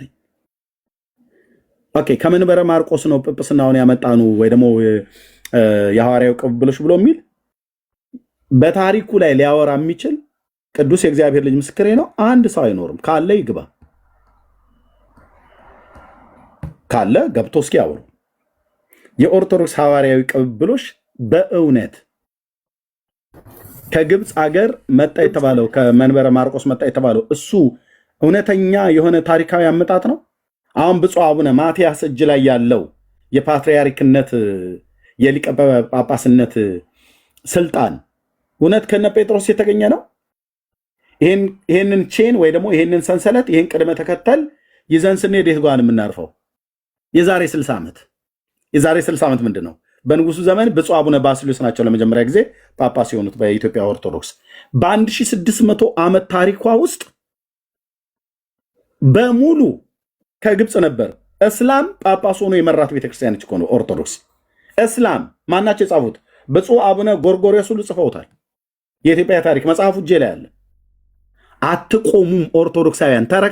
ተረታችሁን ማለት ሶሪ ታሪካችሁን ላነበበ ሰው የተዝረከረከ የሚያሳፍር ውሸት የተቀላቀለበት አንድ መዓት ታሪክ ነው ያላችሁ። ልትናደር ትችላለህ፣ ጉዳይ ነው። ሰድባይ ልትወጣ ትችላለህ፣ ጉዳይ ነው። አይመለከተኝም። እንዳነበበ ሰው ግን የምነግርህ ማለት ነው። ብፁዕ አቡነ ባስልዮስ አቤት ቆይ እሰጣለሁ። ብፁዕ አቡነ ባስልዮስ በጃንሆይ ዘመን ማለት ነው የመጀመሪያው ጳጳስ። ከሳቸው ቀጥሎ ብፁዕ አቡነ ብፁዕ አቡነ ተክለ ሃይማኖት ተክለ ሃይማኖት ናቸው። ከሳቸው ቀጥሎ ብፁዕ አቡነ ቴዎፍሎስ በደርግ የተገደሉት። ከሳቸው ቀጥሎ ብፁዕ አቡነ መርቆሪዎስ የአሜሪካ ሀገር በስደት የነበሩት ጠቅላይ ሚኒስትር ዶክተር አብይ ይዟቸው የገባው ባለፈው ያረፉት ማለት ነው። ከሳቸው ቀጥሎ ብፁዕ አቡነ ጳውሎስ ከጠቅላይ ሚኒስትር መለስ ዜናዊ ጋር የሞቱት ማለት ነው። ከሳቸው ቀጥሎ የኔ ጳጳስ እኔን ስልጣን የሰጡኝ በፕትርክና ባይሾሙም ብፁዕ አቡነ ናትናኤል በመካከል ላይ መርተውታል። እሳቸው እንኳን ጳጳስ ናቸው እንጂ ፓትርያርክ አይደሉም። ከብፁዕ አቡነ ጳውሎስ ቀጥሎ ብፁዕ አቡነ ማትያስ አሁን ያሉት ማለት ነው። በሙሉ የመጡት በፖለቲካ ነው። በሙሉ ብፁዕ አቡነ ማትያስና ብፁዕ አቡነ ጳውሎስን ያመጣው ወያኔ ነው። ለምን አልነግርህም? ብፁዕ አቡነ መርቆሮስን የሾማቸው ደርግ ነው። ኢህአዴግ ሶሪ ምንድን ነው ኢሳፓ ማለት ነው። እነ ቴዎፍሎስን የተገደሉት በሳቸው ምክንያት ነው። በጳጳሳት ፊርማ ማለት ነው። ጳጳሳቱ ፈርመው ደርግን የረሸናቸው በፖለቲካ ብራዘር፣ የተግማማ ፖለቲካ። እኔ ሳቄ የሚመጣው ብፁዕ አቡነ ማትያስ እጅ ላይ ያለው ፕትርክና ከጴጥሮስ ነው የመጣው ብላችሁ ስትሉ ነው በጣም ሳቄ የሚመጣው። በየትኛው ታሪካችሁ በየትኛው ማስረጃ? አማራው ስልጣን በሚይዝ ሰዓት ላይ አማራውን አልነበር እንዴ ሲያስቀምጥ የነበረው? ትግሬው ሲገዛ ትግሬውን አልነበር እንዴ እየመረጠ ሲያስቀምጥ የነበረው ጵጵስና? ብፁዕ አቡነ ጳውሎስ ምንድን ናቸው? ትግራዋይ። ብፁዕ አቡነ ማትያስ አሁን ያላችሁ ማለት ነው ትግራዋይ። ብፁዕ አቡነ ጳውሎስ ሲሞቱ አይደል ብፁዕ አቡነ ማትያስ የመጡት?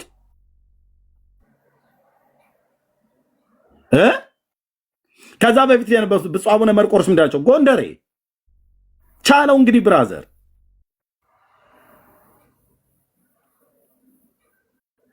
ቺት ቤተክርስቲያን በእውነት ከሐዋርያዊቱ ተቀባብላ የመጣችለ 60 ዓመት ነው። 60 ዓመት ጳጳስ መስሎን ከጀመራችሁ 60 ዓመታችሁ።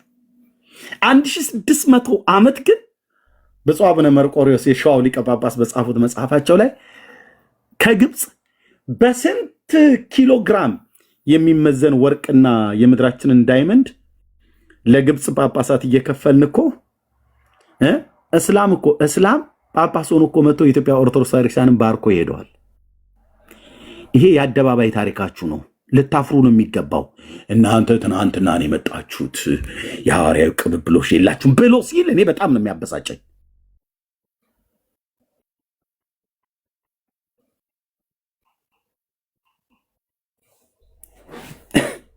የሌላውን እምነት ለማንቋሸሽ የሚሄዱበት ማለት ነው።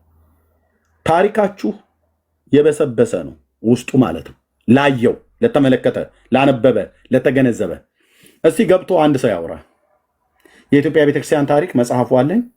የኢትዮጵያ ታሪክ አለ ከጥንት ከመጀመሪያው እስካሁን ብሎ የሚል እና የኢትዮጵያ ኦርቶዶክስ ቤተክርስቲያን የታሪኳ መጽሐፍ አለኝ ከምስረታዋ ከ2000 እስከ ሚሊኒየም እስከሚል ማለት ነው። እናም ደግሞ የብፁዕ አቡነ ጎርጎርዮስም አለኝ። እሺ ገብርዬ፣ እሺ እንኳን ደህና መጣ። አንዳንድ ቁጥር ከታች ስለጻፈ ነው። ሰላም ኤርሚ፣ እንኳን ደህና ቆያችሁን። ደህና ነን እግዚአብሔር ይመስገን። ከየት ቤተ እምነት ነው? ከኦርቶዶክስ ነው። እንኳን ደህና መጣ። እንኳን ደህና ቆያችሁን። ሰላም ናችሁ? ደህና ነን። ቅድም ይታይ የነበረውን ቪዲዮ አይተዋል? ሮያል የሚዩት አድርገው ወይስ እኔ ጋር ሚዩት ላድርገው? ቆይ አዶን ይሄ ሮያል ይሁን የማን ኤኮ አለ? ኦኬ ገብሬ አንተ ጋር አላየሁትም። አሁን ባነሳው ሐሳብ ላይ ሐሳብ አለኝ ኤርሚ። እሺ ቀጥል። እሺ አይ ሁለት ነገር ነው። አንደኛው መጀመሪያ አፕሪሼት አደርጋለሁ ብሽሽቅ ሳይሆን እንደዚህ በተለይ ቻሌንጅ መደራረጉ ጥሩ ነው ብዬ አስባለሁ። አምናለሁ በሱ እውነትን በመፈለግ ማለት ነው። ግን ሐዋርያዊ ቅብብሎሽ ያልከው አንተ ከሲመት አመጣጥ አሁን አንተ ያልከው ኦኬዥን ተፈጽሟል። ሙስሊም መጥቶ ጳጳስ ሆኖ ያውቃል። ያ ማለት ግን ሐዋርያዊ ቅብብሎሹን ያቋርጠዋል ማለት አይደለም። ምክንያቱም ሙስሊም ከመምጣቱ በፊት ክህነት ስላለ ኦልሬዲ ሙስሊም የመጣበት ጊዜ ሐዋርያዊ ቅብብሎሽን የሚያቋርጠው አይደለም። መጀመሪያውኑ ክህነት ስላለ ማለት ነው። ሐዋርያዊ ቅብብሎሽ የሚባለው ምንድነው? በቤተ ክርስቲያን ክህነቱን ብቻ ሳይሆን ወይም እኛ በምናስበው ሂሳብ ሳይሆን የሐዋርያትን ትምህርት ሙሉ ከክርስቶስ የተቀበሉትን ትምህርት ክርስቶስ ለሐዋርያት የሰጣቸውን ትምህርት እሱን ይዘው ቀጥለዋል የሚለው ነው ሐሳቡ ማለት ነው። ስለዚህ ክህነቱም ሲመጣ ኢቭን አቡነ ተክለ ሃይማኖት ክህነታቸውን እኛ ከእግዚአብሔር እንደሆነ ነው የምናምነው። ምክንያቱም ሁሌም እግዚአብሔር በሰው አይነት አሰራር ብቻ አይሰራም። ጥያቄው ሆኖ መገኘት ነው። በትክክል የሐዋርያት ትምህርት ላይ ጸንተህ ካለ እንደ አቡነ ተክለ ሃይማኖት ከእግዚአብሔርም ሲመት ሊሰጥህ ይችላል። ስለዚህ ሐዋርያዊ ቅብብሎሽ የሚለው ይሄ ፎርሙላቲክ በሆነ መንገድ አይደለም። እንደዚህ አይነት ሁኔታዎች ይፈጠራሉ። ምክንያቱም በምድር ላይ ያለ ሃይማኖት ነው እንጂ ሰማይ ቤት ያለ አይደለም። ሁሉ ነገር ፍጹም ይሆናል ማለት አይደለም። ፖለቲከኞች የራሳቸውን ኢንትረስት አንተም እንዳልከው የሚሾሙበት ጊዜ አለ። ፓትርያርኮች ለነገስታት የሚገዙበት ጊዜ አለ። ያ ማለት ግን ቤተክርስቲያኗን ይወክላል ማለት አይደለም። ቤተክርስቲያኗን ሳይሆን ግለሰቦቹ እንደ ግለሰብ ይዘውት የሚወድቁት ጥፋት ነው። አይወክልም። ማን ኤርሚ በቤተ ክርስቲያን አስተምሮ ማለት ነው። ፓትርያርክም ማንም ቢሆን ቤተ ክርስቲያኗን አይወክልም ከክርስቶስ ውጪ። የቤተ ክርስቲያኗ ተወካይ የሚባል ወይም ይሄ አካል ቤተ ክርስቲያኗን ሪፕሬዘንት ያደርጋል የሚባል የለም በኦርቶዶክስ አስተምህሮ። ከካቶሊክ አንዱ የሚለያት ኦርቶዶክሳዊ ተዋሕዶ ቤተክርስቲያን ጳጳስ አይወክላትም አለ ቤተክርስቲያኒቱ። ተወካይ ወይም ሪፕሬዘንታቲቭ ሆኖ ሊገለጽ አይችልም። ጳጳስ አገልግሎት አስፈጻሚ ነው። አገልግሎት እንዲፈጸም ልዑክ ነው። ስለዚህ ጳጳስ ካህናትን ይሾማል፣ ካህናትን ወደ ወንጌል ያሰማራል እንጂ ቤተክርስቲያኗን ሪፕሬዘንት ኢቭን አይደለም ጳጳስ ተጠሪነቱ ለማን ራሱ ሪፕሬዘንት አያደርጓትም። እየተደማመጠ የጳጳሱ ተጠሪነት ለማን ነው? እንግዲህ ታምኖ ከተገኘ ለፈጣሪው ነው። ካልተገኘ ግን ከሃዲ ይሆናል፣ እንደ ይሁዳ ማለት ነው። ኤርሚ ታምኖ ካልተገኘ እንደ ይሁዳ ከሃዲ ይሆናል። ማን ነው ከሃዲ የሚያደርገው? እግዚአብሔር። ሲኖዶስም ባያረገው ማለት ነው እግዚአብሔር ያደርገዋል። ኦኬ። ስለዚህ የትኛውን ጳጳስ በቤተክርስቲያን ውስጥ ጥፋት ቢያጠፋ ወደ ሲኖዶስ ተጠርቶ አይጠየቅም ማለት ነው። ምክንያቱም እግዚአብሔር ነው የሚጠይቀው እንጂ መጠየቅ የለበትም ማለት ነው። አይ ይጠየቃል፣ ግን አልጠየቀውም ማለት ግን በምን አሰራር ይጠየቃል? አሁን ሲኖዶስ የሚያደርገው ምን መሰለ ኤርሚ፣ የአውተንቲኬሽን ጉዳይ ነው። አሁን ሲኖዶስ የሚጠይቀው ከጠየቀ ጠየቀ። ለምሳሌ አንድ ጳጳስ ሙስሊም ሆኖ ኢቭን አሁንም ሊሆን ይችላል እኮ ሙስሊም ሆኖ ጳጳስ ሊሆን ይችላል በዚህ ሰዓት ማለት ነው። ጳጳስ ነኝ ሊል ይችላል ማንም ሳያውቅበት ማለት ነው። ሲኖዶስ ላያውቅበት ይችላል፣ ግን እግዚአብሔር የዛን ሰው ጵጵስና ግን አይቀበለውም። በቤተ ክርስቲያኗ ውስጥ ክህነት አለው አይባልም ያ ሰው። ለምን? በሐዋርያት ትምህርት አምኖ ስላልተገኘ ማለት ነው። በ1600 ዓመት ታሪክ ውስጥ ከግብፅ ስንት ጊዜ ነው? በ1600 ዓመት ታሪክ ውስጥ አንተ ጋር ድምፅ አለ፣ ኤኮ ያስተጋባል። የሆነ ነገር ከፍታል፣ ሪከርድ የምታደርግ ከሆነ ራቅ አድርገው። ድምፅ ጥሩ አይደለም። አይ አክቹአሊ ድራይቭ እያረኩኝ ነው። እየረበሽኩ ከሆነ ስቆም መናገር እችላለሁ። ኖ በቃ ወጥተህ ከእንደገና ግባ። በጣም ነው የሚረብሸው፣ ኤኮ አለው። እኔ ነኝ ያስወጣው። ከእንደገና ተመልሰህ ግባ። ድምፁ በጣም ይረብሻል። እኔም ሳወራ የኔ ይደረባል፣ ኤኮ አለው። ተመልሰህ ከእንደገና አስተካክለውና ግባ። ምንድነው በ1600 ዓመት ታሪክ ውስጥ ስንት ጊዜ እስላም ጳጳስ ሆኖ መጣ ወደ ኢትዮጵያ? ልብ በሉ፣ እስላሞች ናቸው ጳጳስ ሆኖ የመጡት ወደ ኢትዮጵያ። ከንማጀን የኦርቶዶክስ ቤተክርስቲያን በእስልምና ተመርታ ነበር ማለት ነው። እስላም ጳጳስ ሆኖ መርቷታል ማለት ነው። እችን ቤተክርስቲያን ነው የሐዋርያት ቤተክርስቲያን፣ ንጽሕት ቤተክርስቲያን፣ ወርቅ ቤተክርስቲያን ሰንሰለቷን ጠብቃ ማህተሟን ጠብቃ መጣች ብለው የሚሉን ማለት ነው፣ እኛ ላይ ሙድ ለመያዝ።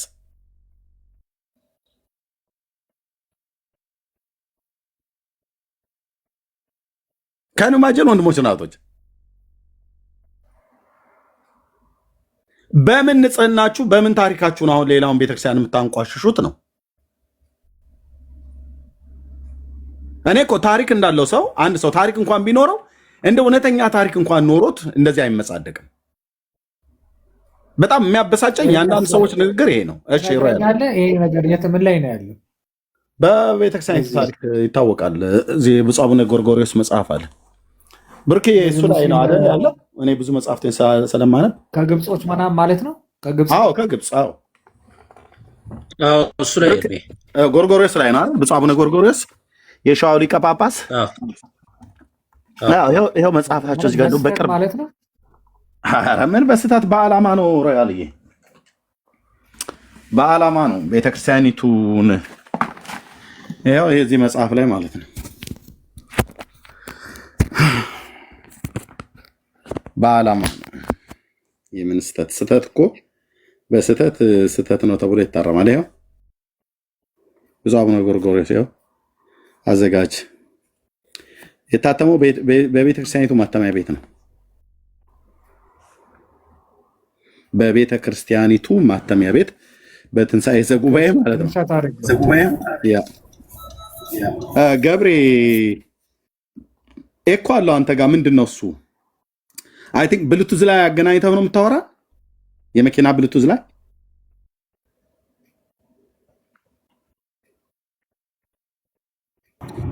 አዎ ኤርሚ ከሃይዌይ የወጣው ነው። ቆይ ሐሳቤን ሰጣለሁ። ቀጥል። ኦኬ ብሉቱዝ ላይ አታገናኘው መኪና ብሉቱዝ ላይ ለዛ ነው ኤኮ ያለው። እንደዚህ ጥሩ ነው። ኦኬ ሮያል ይሄ የሸዋ ሊቀ ጳጳስ የሸዋ ሊቀ ጳጳስ ስንት ነው? ዓመተ ምህረቱ 2014 ይሄን ገና ስታሳያቸው ያውቁታል። ማንም ያውቀዋል ከጳጳስ እስከ ካህን እስከ መምህር ድረስ ይሄን መጽሐፍ አላውቀውም ብሎ የሚል የኦርቶዶክስ መምህር የለም። ባለፈው መጽሐፈ ጤፉት ትዝ ይላል አይደለ? ስለመስቀሉ የጠየቀኝ ጊዜ አንተ የዛን ጊዜ እንደውም ትዝ ይለኝ እንደሆነ ስልክ ሰጥቼ አልደወልክ ምናምን ያልከኝ ጊዜ ማለት ነው። እኔ በስነ ስርዓት ሀገር ቤት የሚኖር ሰው ነው ያገኘሁት። ራሱ መጽሐፉን የጻፈ ሰው ማለት ነው። እና ገባ እንደዚህ እነሱ ይህን ሲጽፉት በምን መልኩ እንደጻፉት እንዴት ነው ይህን የጻፉት? ይጽፉት የቻለው እንዴት ነው? እዛ አረብ ይህን ነገር ገለጻ ውስጥ ራሱ ሙስሊም ይባል ከሙስሊም ሀገር የመጣ ከተባለ እንግዲህ ኢጅፕት ያው ሙስሊም ስለሆነች ድንገት ይባልስ የሚለው ነገር ሊያስኬድ ይችላል እንጂ እስላም ከእስላም ሀገር የመጣ ማለት ግብፅን እንደ እስላም ሀገር ቆጥሮ ሊባል ይችላል የሚል ግምት አለኝ። ኖርማሊ እስላም ከግብፅ አይደለም ከመካ መዲና ነው የሚለው መጽሐፉ።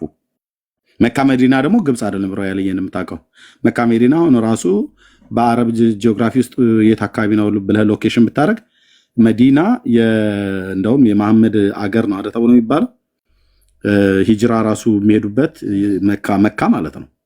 መዲና ከድሮም ጀምሮ የአረብ አገር ነው። ሳውዲ ማለት ነው። ሳውዲ ማለት ነው። ኖት የመን አይደለም ሳውዲ ማለት ነው። እና ግብፅ ደግሞ አሁን ነው እንጂ ሙስሊም የሆነ እኮ ድሮ የነፈርዖን ሀገር ነው። የአሕዛብ ምድር ቢሆንም የጥንት አረማውያን ናቸው። ግን ይሄ መጽሐፍ በተጻፈበት ጊዜ ላይ መጽሐፉ ከግብፅ አይደለም ብሎ የሚለው ከመካ መዲናው ሹም ነው የሚለው። ጋፍሄር ከሚባል ከመካ መዲናው ሹም ነው ብሎ የሚለው። መካ መዲና ደግሞ ሳውዲ አረቢያ ውስጥ ነው ያለው ማለት ነው። ስለዚህ ታቦተ ሚካኤል፣ ታቦተ ማርያም፣ መስቀሉ የተባለው በሙሉ ከሳውዲ አረቢያም ነው የመጣው። የታቦተ ጽዮን ነው አይደለ? አዎ ታቦተ ማርያም ይላል። አዎ ታቦተ ማርያም ይላል። የዛን ጊዜ የግብፅ ንጉስ የነበረው ማን ነው ያልከው? ስሙ ማን ነው? እሱ እዛ መጽሐፉ ላይ እኮ ፈርዖን ነው አይደለም? ፈርዖን ሳይሆን የሆነ አሁን ያልከው ፋሬን ነው ምናምን ጋፍሄር እሱ እኮ በሙሉ ያንን ኤዥያ አካባቢ ያሉትን ሀገሮች በሙሉ ያስተዳድር የነበረ ነው ይላል። እንደዛ ታሪኩ እንደዛ የሆነ ታሪክ አለው እዛ ላይ እና በዛ ምክንያት ተደራድረው እንዳመጡት ነው የሚናገረው። እሱ የዛን ሀገር ስለሚያስተዳድር ምናምን እኮ። ታዲያ ግብፅ ደግሞ በእስያ ክፍለ ሀገር ውስጥ አይደለም ያለችው። እንደዛ እንኳን ተብሎ ቢባል የዛን ጊዜ እሱ የአረብን እንደዚህ ግብጾች ምናምን ጠቅልሎ እሱ ይገዛ ስለነበረ ነው ይመስለኛል። አይ የለም እንደዛማ ካለ ከግብፁም ንጉስ ከመካ መዲናውም ሹም አይልማ። የግብፁም ንጉስ አለ፣ የመካ መዲናውም ሹም አለ። ልክ አሁን አየህ ታሪኩ ውሸት ስለሆነ በሕያው ጌታ ፊት የምነግርህ ማለት ነው። ታሪኩ ውሸት ስለሆነ አንደኛውን ውሸት ለማጽደቅ ወይ ደግሞ ለማረም ወይ ደግሞ ለማስተካከል ብለው የሚያመጡት ነገር ሌላ ደግሞ መዘዝ ይዞባቸው ይመጣል።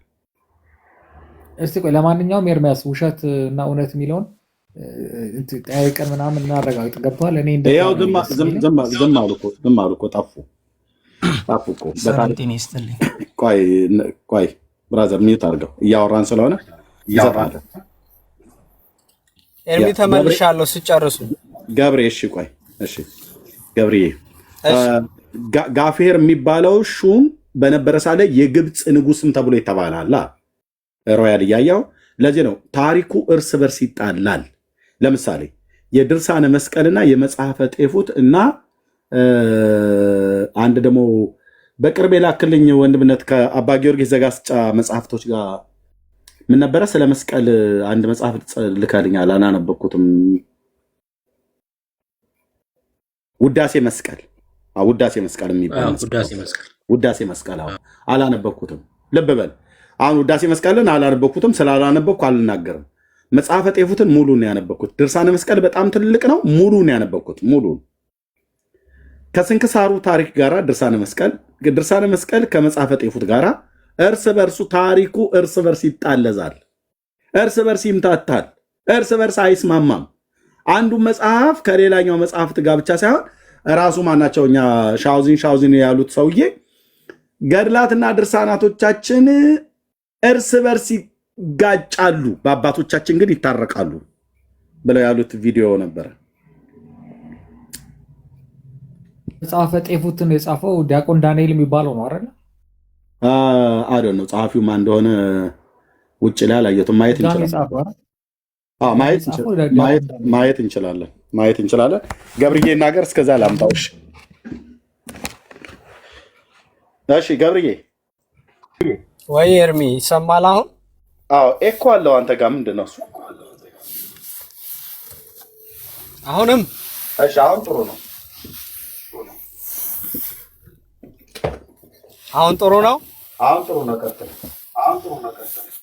እሺ አዎ አይ እንትን ሪፕሬዘንቴሽኑ ላይ ቅድም እንዳልኩ ነው ኤርሚ። በቤተ ክርስቲያን በኦርቶዶክሳዊ አስተምህሮ ጳጳስ ቤተ ክርስቲያኗን ይወክላል ወይም ሪፕሬዘንት ያደርጋል ተብሎ ትምህርት የለም እንደዛ አይነት ነገር። ስለዚህ ለምሳሌ ሙስሊም እንኳን አሁን በነገስታት ፍቃድም ሊሆን ይችላል፣ ፎርስ ተደርጎም ሊሆን ይችላል፣ በመጣበት ወቅት ሙስሊም ጳጳስ ቢሆን እንኳን ቤተ ክርስቲያኗ ተሳስታለች አይባልም። ምክንያቱም ትምህርቱ አለ፣ የሐዋርያት ትምህርት ማለት ነው። ስለዚህ የሐዋርያት ትምህርት ወይም ክርስቶስ ነው ቤተ ክርስቲያኗን ሪፕሬዘንት የሚያደርገው ማለት ነው። ኤርሚ አንድ ጥያቄ ልጠይቅህ ገብሬ? አዎ ይቻላል። እሺ ያስተጋባል ግን እሺ ልጠይቅህ። እሺ ስለ ሐዋርያት ቅብብሎሽ ሚውት አድርገውና አስማኝ። እሺ ሚውት አድርገውና አስማኝ። ከዛ ስትመልስ ሰማሃለሁ።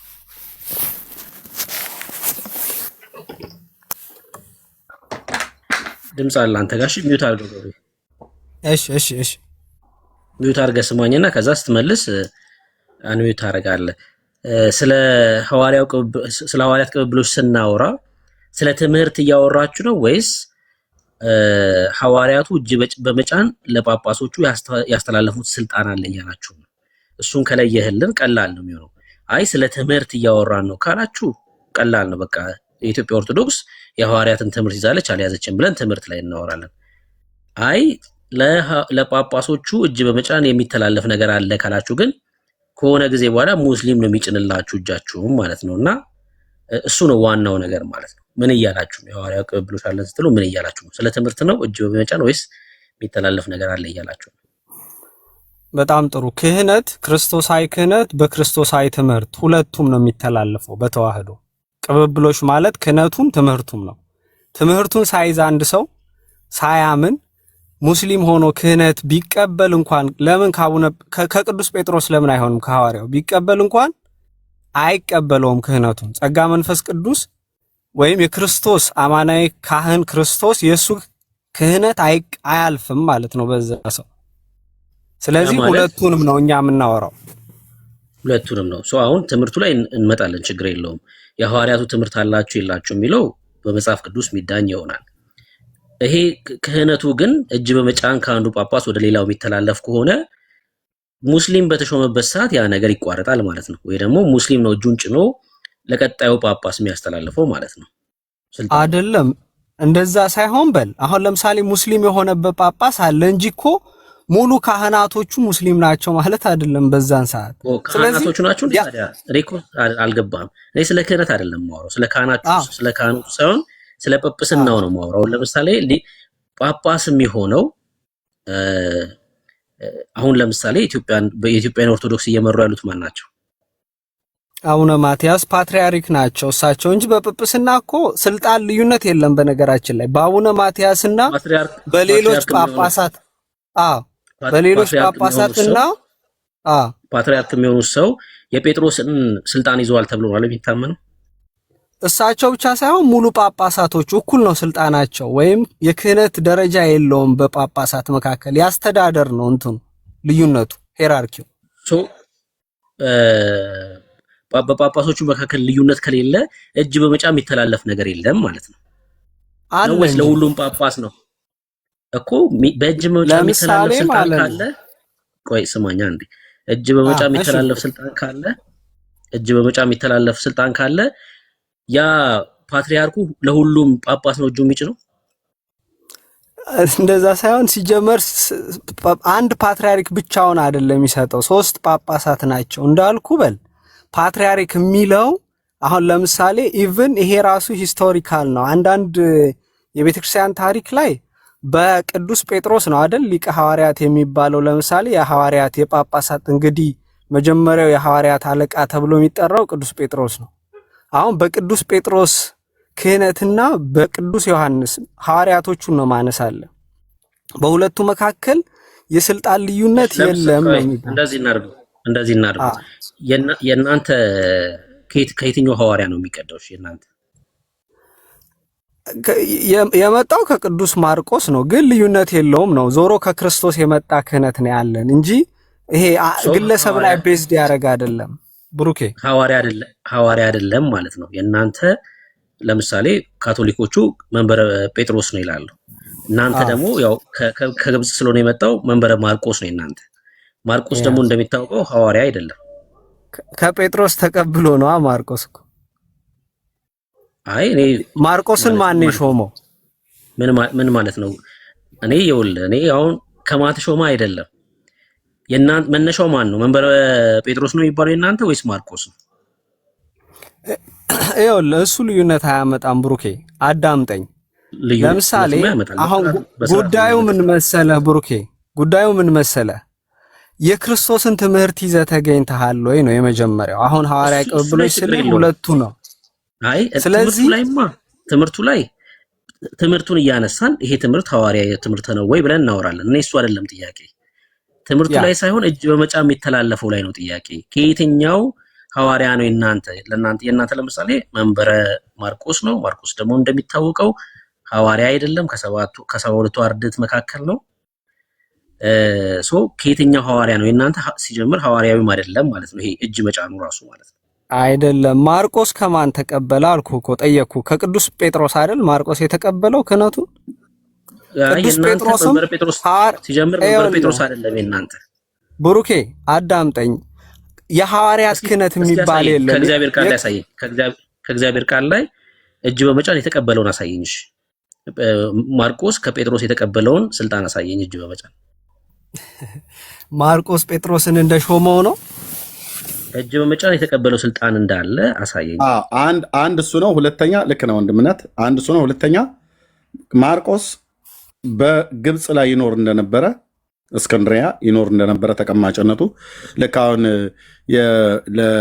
ለቅዱስ ጴጥሮስ መንፈሳዊ ልጁ ስለሆነ ልጄ ብሎ ይጠራዋል በወንጌል ላይ በመልእክታት ላይ ማለት ነው። በባቢሎን እንደነበረ ነው የሚናገረው። በባቢሎን ያለች ቤተክርስቲያን ልጄ ማርቆስም ሰላምታ ያቀርብላችኋል ብለዋል። ኦኬ። ስለዚህ ባቢሎን ደግሞ ማለት የአሁኗ ኢራቅ ማለት ነው። ስለዚህ አሁን ከግብፅ ለመሆኑ አንደኛ ስልጣኑን፣ ሁለተኛም ደግሞ ራሱ ማርቆስ ግብፅ ውስጥ ለመኖሩ እስክንድሪያ ከተማ ላይ ለመኖሩ መረጃ ስጠን። የታሪክም የመጽሐፍ ቅዱስም የሁለቱንም ነው የጠየቅነው ማለት ነው። ቴንኪ ወንድምነህ፣ ቀጥሉ።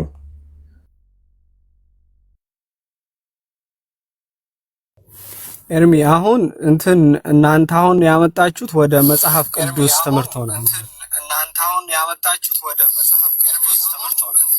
ገብሬ ማስተጋባት ጀመረ። ስልክ ተደውሎብህ ነበር። ኤርሚ ያስተጋባል። ያንተ ነው። ፍላይት አድርገውና እንደገና አብረው ወይ ተመለሰ ገባ ወይ ስልክ ተደውሎበት ነው የሚሆነው። ኤርሚ የሙስሊሞቹ ገጽ 27 እሺ፣ የአቡነ ጎርጎሪዮስ እሺ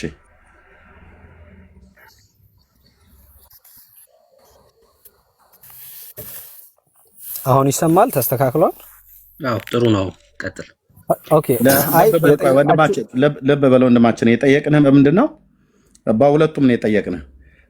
ቅዱስ ጴጥሮስ በመልእክቱ ላይ አንደኛ ጴጥሮስ መልእክት መጽሐፍ ምዕራፍ 5 ቁጥር 13 ላይ ከእናንተ ጋራ ተመርጣ በባቢሎን ያለች ቤተክርስቲያን ልጄም ማርቆስ ሰላምታ ያቀርብላችኋል ብሏል ቅዱስ ጴጥሮስ ሐዋርያው። ኦኬ። በዚህ መሰረት የመጽሐፍ ቅዱስ ተማሪዎች እንደሚናገሩት ልጄ ብሎ ስለሚለው መንፈሳዊ ልጁ ነው ለጴጥሮስ ተብሎ ይታመናል። ማርቆስ ማለት ነው ከ12 ሐዋርያት ውስጥ አይደለም። ቅድሞ ወንድምነት እንዳለ ከ72 አርድእት ውስጥ ነው ያለው እና የነበረው በባቢሎን ባለች ቤተክርስቲያን ውስጥ ነበረ። አይ ቲንክ የአይሁዳዊ ዝርያ እንዳለው አለኝ ማርቆስ እዚህ መጽሐፉ ማለት ነው የራሱ ቤተክርስቲያኒቱ የጻፈችው ማለት ነው። ገዝቼዋለሁኝ እና አንደኛ እስክንድሪያ ከተማ ውስጥ ይኖር ነበር። የእናንተ እስክንድሪያ እናቴ ማርቆስ አባቴ ነው ብላ የምትለው ኦርቶዶክስ ተዋህዶ ማለት ነው። ስለዚህ መንበረ ምንድነው የሐዋርያው ቅብብሎች ስልጣንን ጴጥሮስ ለማርቆስ ማርቆስ የኢትዮጵያ አስተላለፈ ብላችሁ የምትሉበት የታሪክም የመጽሐፍ ቅዱስን ማስረጃ ነው እየጠየቅን ያለ ነው። እንደምታቀርብልን ተስፋ እናደርጋለን። ቴንኪው። ቀጥል። ኦኬ። የታሪክ ማስረጃ አለ፣ ነፍ ነው ታሪክ። ግን የመጽሐፍ ቅዱስ ማስረጃ ካልከኝ ከመጽሐፍ ቅዱስ ብቻ አይደለም ታሪክን የምናወራው። አሁን እያወራህ ያለው ኤርሚ አንተ እንደውም ሪፈር ያረከው እኮ የአቡነ ጎርጎርዮስ ካልን መጽሐፍ ስለሆነ አሁን ታሪክ ስናወራ ሁሉም ነገር መጽሐፍ ቅዱስ ሊሚትድ በሆነ ታይም ነው የተጻፈው። ስለዚህ ቅዱስ ማርቆስ ደግሞ እስክንድሪያ መቶ ፓትርያርክ የሆነበት ዘመን ኦልሞስት መጽሐፍ ቅዱስ ተጽፎ ወዳለቀበት አካባቢ ነው። ስለዚህ አሁን ያን ከመጽሐፍ ቅዱስ ማስረጃ አጠይቀኝም። ጥያቄው ምንድነው? ማርቆስ ለምን አልጠይቀም? እስክንድሪያ ላይ በባቢሎን ላይ እንዳለ ከተናገረ ይሄን ያህል የሐዋርያዊ ስልጣን ከጴጥሮስ ተቀብሎ ጴጥሮስ ሰጥቶት ይሄ ስልጣን ማለት ነው ወደ እናንተ ጋር የመጣበትን የታሪክ ማስረጃ ሊኖር ይገባል። ለምሳሌ አሁን ዓመተ ምሕረቱን ብትነግሩን ጥሩ ነበረ። እኔ በእንደዚህ ነው ማውራት ፈልገው ዓመተ ምሕረቱን ማለት ነው። ታሪክ ላይ ማውራት ፈልጋለሁ ብሎ የሚል ሰው ካለ ዓመተ ምሕረቱ ቢነገር። ለምሳሌ ማርቆስ በግብፅ በስንተኛው ዓመተ ምሕረት ላይ ነበር የነበረው? ምክንያቱም ይሄንን ለምንድን የፈለግኩትኝ በመጀመሪያው መቶ ክፍለ ዘመን ጳውሎስ እንኳን ለሐዋርያነት ከተጠራ በኋላ አገልግሎቱን እንኳን ባገለገለበት ወቅት እነ ጴጥሮስና ዮሐንስ ያዕቆብ አማዶ ነው በኢየሩሳሌም ባለች ቤተክርስቲያን ላይ አማዶ ነው እንደነበሩ በገላትያ መጽሐፍ ምዕራፍ 2 ላይ ይናገራል ማለት ነው። ከፈለግን ዘመኑን አስልተን መናገር እንችላለን። ዓመተ ምሕረቱ ማለት ነው ስለሚታወቅ ጌታችን ከሞተ በኋላ የነበረበት ዘመን ስለሚታወቅ ማለት ነው። ኦኬ። የመጀመሪያው ጉዞ የሐዋርያዊ ጉዞ፣ የሁለተኛው የሐዋርያዊ ጉዞ፣ ሶስተኛው የሐዋርያዊ ጉዞ የተደረገበትና የትኞቹ የት እንደነበሩ ገብሬ ወደ ውስጥ ተደበክ እኮ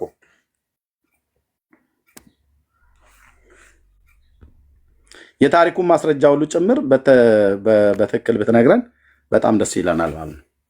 ተደበቅህ እኮ ገብሬ። በትክክል ብትነግረን በጣም ደስ ይለናል ማለት ነው። ፍላይት ሞድ ላይ አድርገውና ተመልሰህ እንትን በለው ከላይ ያለውን እንትን አጥፍተው ማለት ነው። እኔ የምመክራችሁ ለኦርቶዶክሳውያን ወገኖች ይቅርታ አድርጉልኝ፣ ይህንን ቋንቋ ስጠቀም ምንድነው ይባላል? ጉራህናት ቸርችር ይባላል አይደል? በኢትዮጵያ አንዳንድ ሰው ሊጎርር ሲል ነው እንደዚህ አትበል ምናምን ነገር ብሎ ይላል። ምንም የሚያኮራችሁ ታሪክ የላችሁም ብዬ ባልልም የሚያኮራ ታሪክ እንዳላት ሁሉ የማያኮራችሁ ደግሞ ታሪክ አላችሁ። ስለዚህ ደርሶ የሰውን እምነት የሰውን ሃይማኖት ለማጣጣል የምትሄዱበትና የምትናገሩበት ርቀት ታሪካችሁ እንድንፈትሽ ያደርገናል ማለት ነው። ስለዚህ ታሪካችሁ ሲፈተሽ አሁን ማን ነው ቀርቦ ሊያወራ የሚችል? ማርቆስ ላይ ገድለ ማርቆስ እንዳለ ገድለ ማርቆስን አንብበዋል ወንድምነት?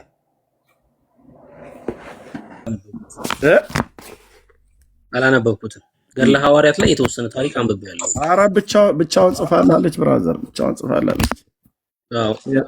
መጽሐፉን ግን አላነበብኩትም። ኤርሚያስ አበበ እየኮመኮመልህ ነው አልኩ። ገድለ ቅዱስ ማርቆስ ወንጌላዊ በኢትዮጵያ ኦርቶዶክስ ታሪክ ሊቃውንት ጉባኤ አባላት ታይቶና ተመርምሮ ለመጀመሪያ ጊዜ የታተመ ያው ለዮሐንስንም ልክ ይላሉ። አዎ ተመልሻለሁ። እሺ እንኳን ተመለስክ። እና ይቅርታ ስልክ ገብቶብኝ ይቋረጣል ታውቃለህ። ችግር የለውም።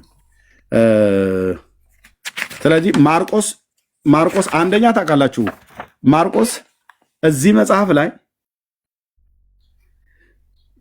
ምንድነው ትውልዱ ኢትዮጵያዊ ኤኒዌይ ተውት። እሺ ቆይ አሁን ለወንድማችን ቅድም የነገርንህን ቀስ እያዋዛን ሁሉ በአንዴ አይነገርም፣ ሰው እንዳይደነግጥ። እሺ ቅድም የጠየቅንህ ከታሪክም ከመጽሐፍ ቅዱስ ማስረጃ ንገረን ነው። ብርክ እየቀጥሉ አውሩ። እሺ ኤርሚ ልቀጥል? አዎ ትችላለህ።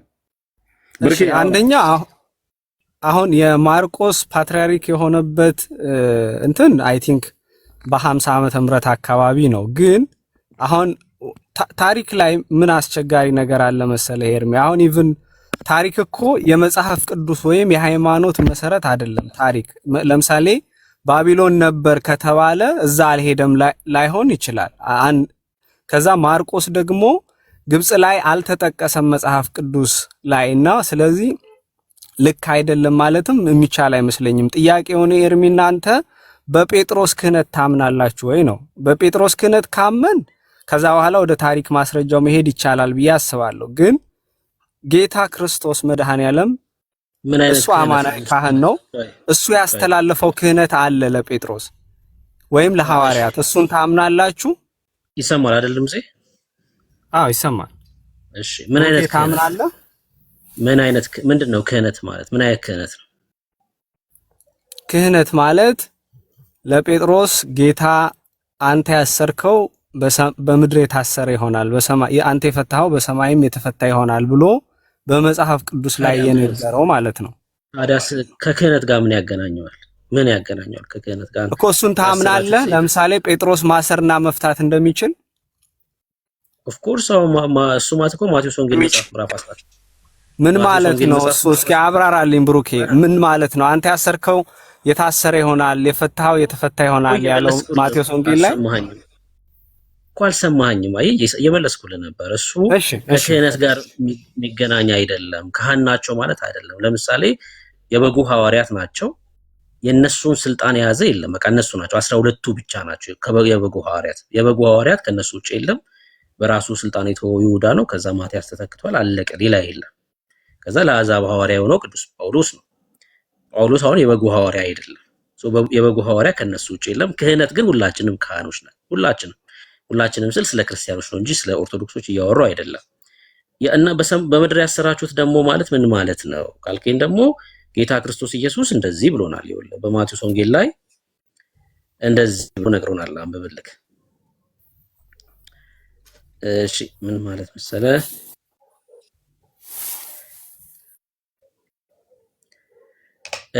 ወንድም ይኸውልህ ማቴዎስ ወንጌል መጽሐፍ ምዕራፍ 18 ወንድም ቢበድል ሄደ አንተና እርሱ ብቻችሁን ሆናችሁ ውቀሰው፣ ቢሰማ ወንድምህን ገንዘብ አድርገው። ስለ ክርስቲያን ነው የሚያወራው። አንዱ በሁለት ክርስቲያን መካከል ጸብ ቢኖር ማለት ነው። ባይሰማ ግን በሁለት ወይም በሶስት ምስክር አፍ ነገር ሁሉ እንዲጸና ዳግም አንድ ወይም ሁለት ከአንተ ጋር ውሰድ። እነርሱንም ባይሰማ ተጨማሪ ሰው ወስደድ፣ እነሱንም ደግሞ ባይሰማ ለቤተ ክርስቲያን ንገራት። ለቤተ ክርስቲያን አባቶች ማለት ነው። ከዛስ ደግሞም ቤተ ክርስቲያንን ባይሰማ እንደ አረመኔ እንደ ቀራጭ ይሁንልህ ይልና እውነት እላችኋለሁ በምድር የምታስሩት ይላል። ከምን ጋር ተገናኝቶ ነው ይሄ? አልሰማ ያለው ሰው ኤክስኮሙኒኬት ከማድረግ ጋር የተገናኘ ነው። አሁን እዚህ ክፍል ላይ የሚናገረው ምን ይሆናል ማለት ነው?